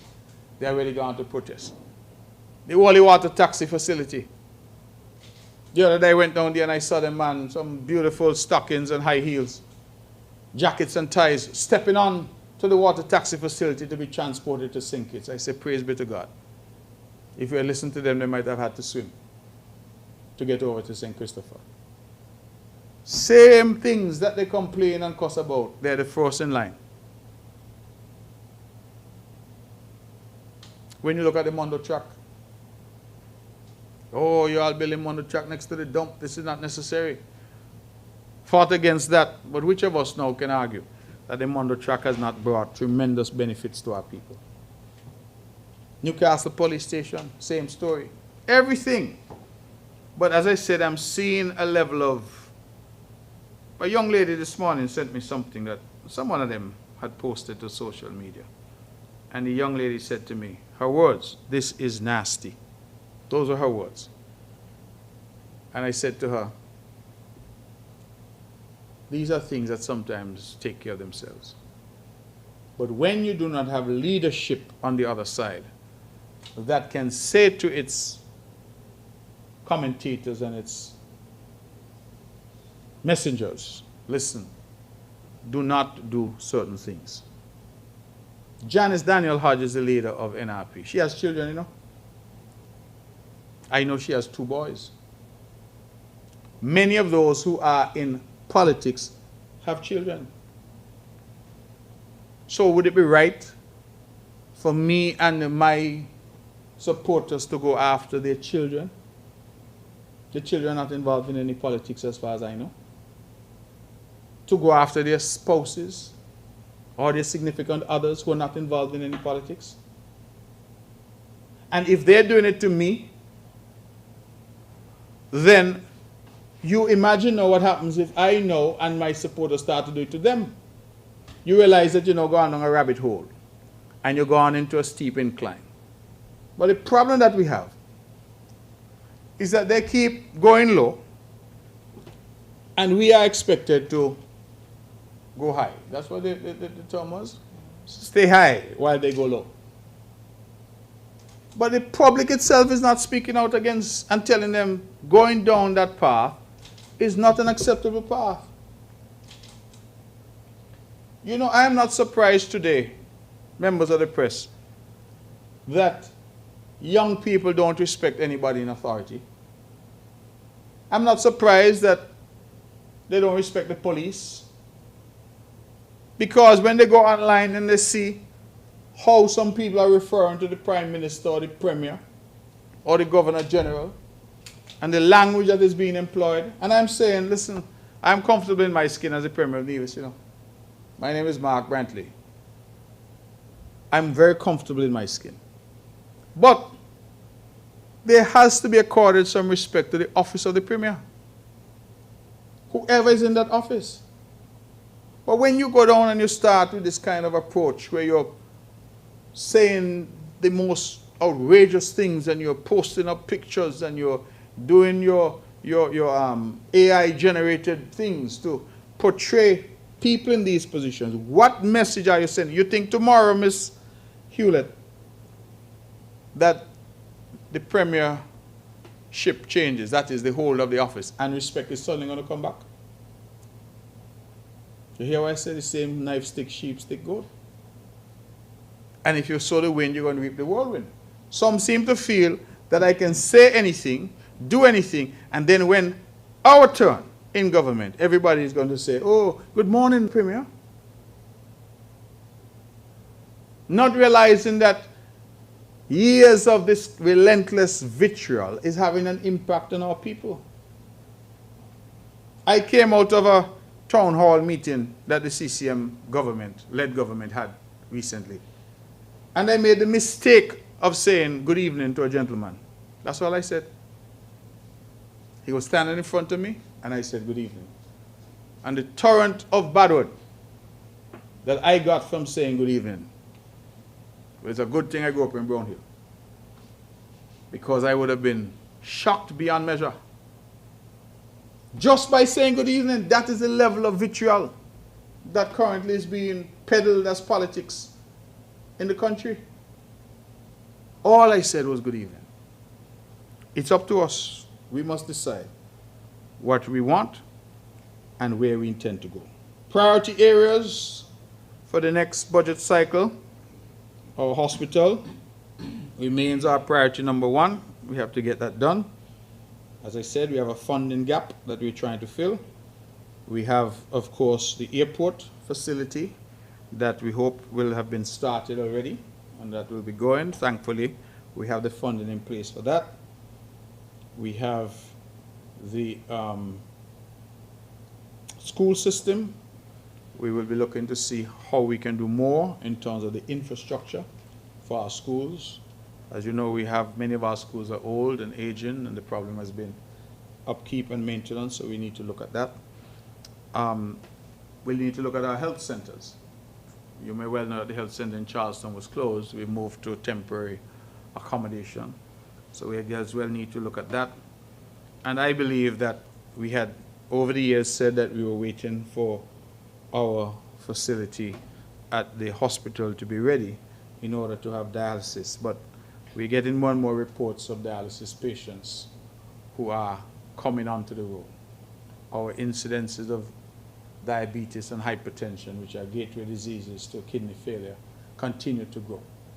And so I think that at this stage, we have to now think about what do we do in Nevis, even if it's only a backup system for the time being, but we have to do something because we are aware of difficulties that have been encountered at the JNF in St. Kitts for these patients. And so we need, just as St. Kitts is serving both Nevis and St. Kitts, that when there's a need for backup, that we could do likewise. Just as when St. Kitts did not have an operational CT scan, I'm told that patients would come over to get their scan done in Nevis.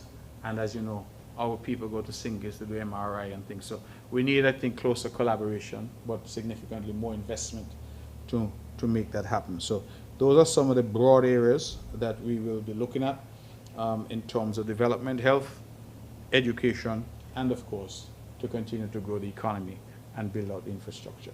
So those are some very broad areas we'll have to look and see. We have some irons in the fire now, or maybe I should say we have some hooks in the water in terms of revenue streams, and we'll have to see how those revenue streams materialize and what our prediction is for them next year to fund some of the projects that we hope to undertake. Anything further for me?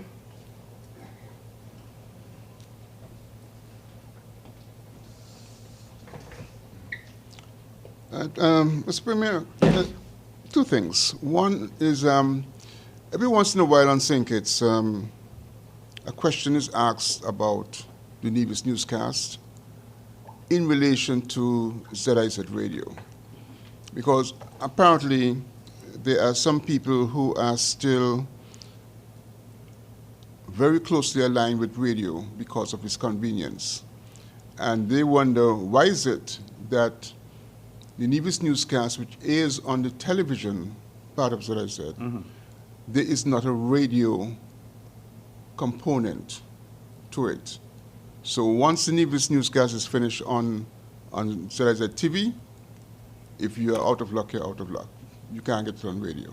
And they're wondering, why is it that something cannot be worked out so that it also is on radio. Okay, that's one thing. Secondly, as we have this Caribbean Week of Agriculture taking place on St. Kitts right now, again, this whole idea of agriculture diversification is coming up.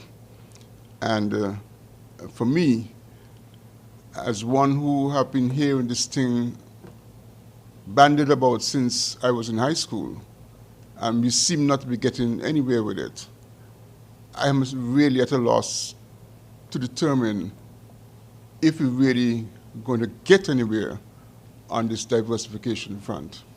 We all say it's necessary, we think it's critical, but we seem not to make any real sustainable progress. I want your opinions on that. Well, if I can start where you left off, I agree with you. I mean, I don't know I cannot do anything else, Mr. Bart, but to agree. We talk a lot, and part of what I think we need to guard against is these symposia just being other talk shops. It's the 19th edition, as I understand it, of this Caribbean Forum. And progress has been made, but I think in many instances progress has been slow.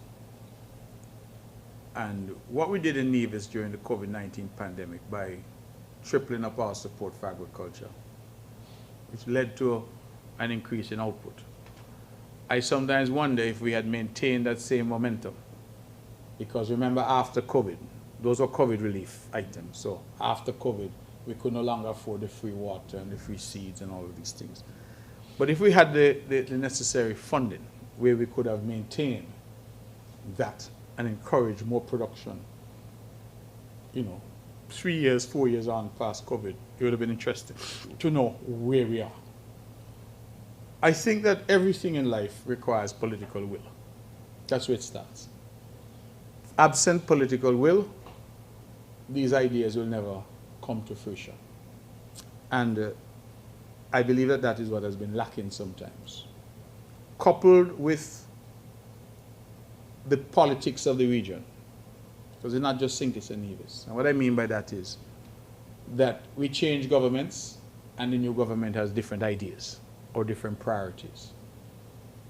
Just yesterday, as we were in St. Kitts, my colleagues were with me, and we spoke about the fact that if you look at any budget in St. Kitts and Nevis in the last 20 years, St. Kitts Federal and Nevis, NIA, agriculture is one of the smallest line items in the budget, which boggles the mind. It doesn't make sense, does it? You have a lot of money for education, which is important, a lot of money for health, which is important, whole heap of money for public works and infrastructure, but you see very little for agriculture. And if we were able to reorient our thinking, for example, to understand that agriculture is connected to health, and perhaps if you did more in terms of agriculture, you could do less in terms of health, in terms of expenditure I'm talking about. But that has not happened. We also have another problem which is still lingering, and that is, I think, the after effects of slavery. Many people don't address that, but I feel, and I know it in my own life, I say to people that when I was a boy in Handlers Road, they say I was bright in school. So when you're bright in school, meaning you're good at your bookwork, they ask you what you want to be. The only two professions I was aware of in those days was lawyer or doctor. I didn't know about engineer and accounting and that kind of thing. But if I dared said to my parents I wanted to be a farmer, well, there's problems. Because I think the legacy of slavery, the image of our forefathers, either working because they enslaved people or after that, eking out a living, on the plantations. Mr. Bard, you're from St. Kitts. Think about, for example, those sugar workers. Think about the existence that they eked out, working on plantations, cutting cane and that kind of thing. You think their children want to gravitate to that? In fact, in many instances, they would encourage their children, go to school and learn, do your schoolwork. I don't want you to end up in this cane field. And so we were taught that to do better, we needed to leave the land behind. The notion of a farm on a donkey and the backbreaking work with picking cotton. I picked cotton as a boy, I know it's backbreaking work. Those are things that we try to shield our children from and say to them, we want you to do better.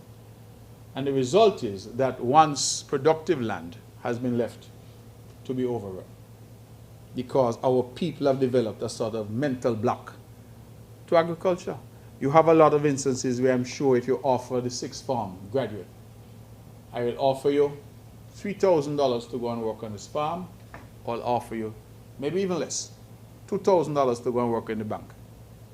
They start to feel, well, in the bank I'm in air conditioning, I could wear my jacket and tie, I could wear my heels. They go on bank.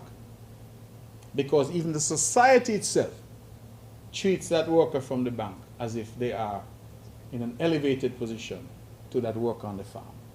So I say all that to say that if we are going to get to a point, Mr. Bard, where we are truly tackling the issue of food insecurity in the region, we need to tackle it on all fronts. It's not just money for seeds and seedlings and equipment, it's also our people. Because one of the risks we run, is that foreign investors will come in and take over in terms of the farming, just as happened during the era of slavery and the colonial era. All those plantations were owned by foreigners because they see the value in it when we ourselves are trying to get away from it. So I think that that's important, and I think our farmers need to be celebrated. They need to be uplifted. They need to be held up as role models. A lot of times we treat them as if they don't matter because maybe they have dirt under their fingernails and their clothes are a little raggedy. Right? Remember, that reminds me of what it is, the song of the Banana Man, that old poem. Right?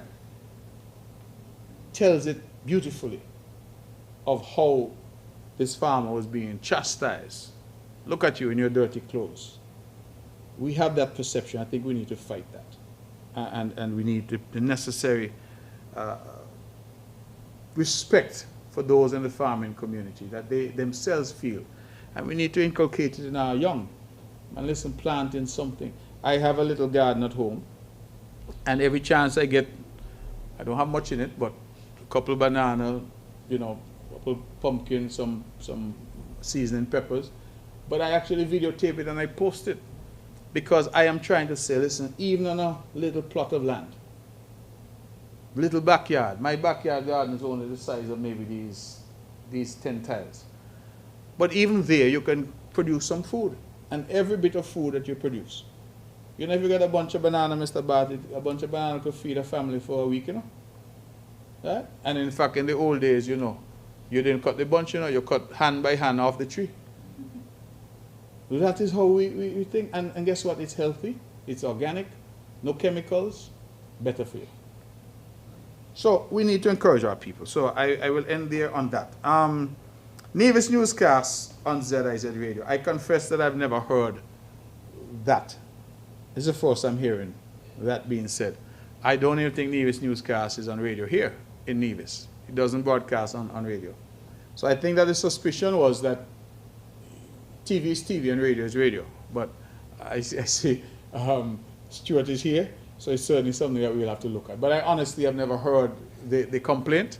I know the complaint that we had was that it wasn't being shown on television in St. Kitts. But I think that has changed. Yeah. Initially, that was the issue. Yes. But since then, people are saying, well, listen, it's like you have done something halfway. We need to go the complete matter. That's basically what they're saying. Okay. It's not a big issue, but it's every once in a while it keeps coming out. Okay. Well, I would imagine it's just a question of packaging the audio from it. So we'll look at it. But as I said, it's the first that I've heard that. Anything further for me? Yes?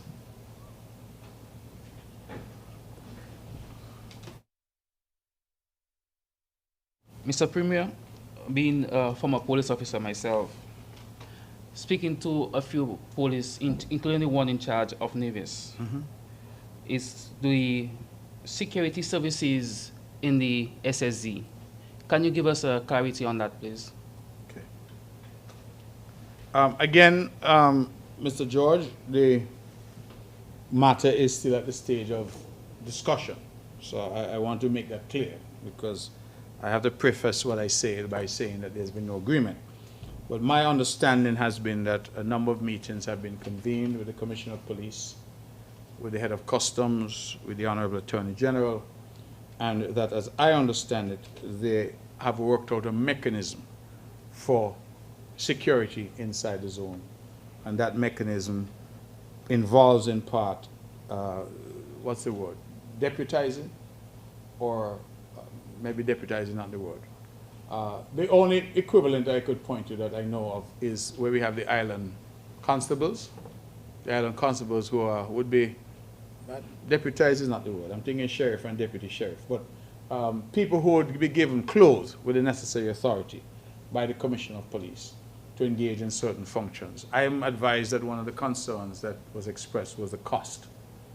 So if, for example, the ordinary police force were required to find officers to police a zone of that size, that there would be a significant cost to the taxpayer. So they're trying to work something out where they are finding some kind of balance. But that's a conversation that has been happening, I'm told, with the Commissioner of Police.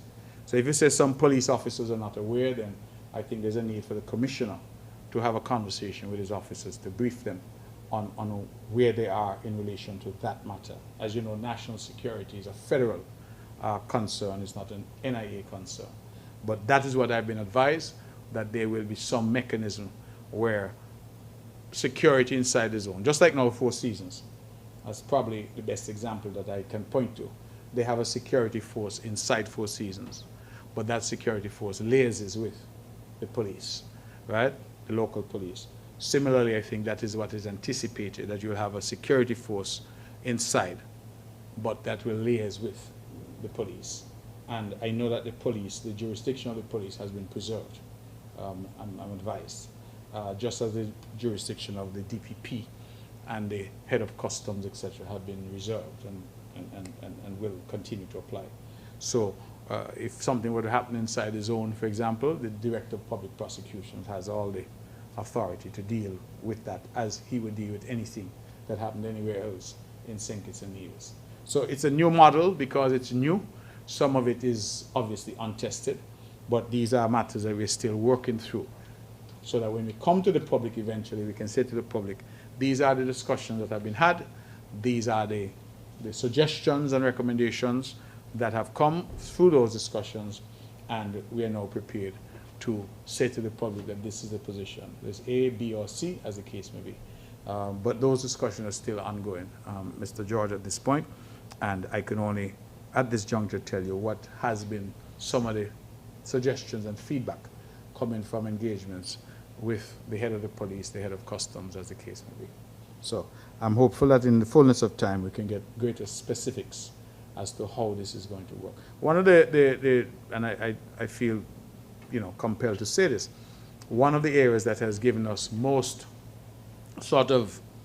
which has taken up most of the time for discussion, is the interaction of that zone with the rest of St. Kitts and Nevis. What I mean by that is, for example, if inside the zone you have a duty-free arrangement, what happens if Mr. George decides, I'm going to go in there and I'm going to buy something for my wife or my girlfriend, and then walk back out with it? No duty. So if you were to get, somebody use the example of a refrigerator. So if you were to buy a refrigerator in St. Martin, Mr. George, and you brought it in, you would pay something at the port, right? But if you could go in the zone and buy a refrigerator and put it on a truck and drive it out of the zone, and you don't pay anything on it. So those are the types of issues that we've been trying to grapple with, to say, listen, how do you solve those? How do you ensure that there's a harmonious coexistence of whoever opts to invest in that environment and whoever is outside that environment. You have other issues. So, for example, they're encouraging local companies to come into the zone. So if Rams Supermarket, for example, or Value Mart or Best Buy or whoever decide they want to set up, and one would expect that that would be a desirable thing because you have new people living inside of this area. And so if Rams were to set up inside of there, how is that then treated? You know, how do you ensure that you have as level a playing field as you can in terms of that? So there's a tremendous level of discussion that's going on. And if I have not been out there saying much about those details, it's because it has been changing. For example, they proposed an agreement, and I think that agreement is now up to version 37, the last time I checked. Remember, it started at 1, and it's now at version 37. So it just tells you the extent of negotiation, renegotiation, issues that are open, close, reopen as you go. So we want, when we do come to the public, that we have something that has been given some reasoned consideration. So that is where we are at this point. Okay, anything further? Thank you all very much, members of the press, NTV, and of course P.S. Daniel, who has been the chair of these proceedings for the last several years. Thank you very much, and I look forward certainly to engaging with you at the next press conference. Thank you. Get home safely for those who are headed to St. Kitts. I really appreciate your presence here.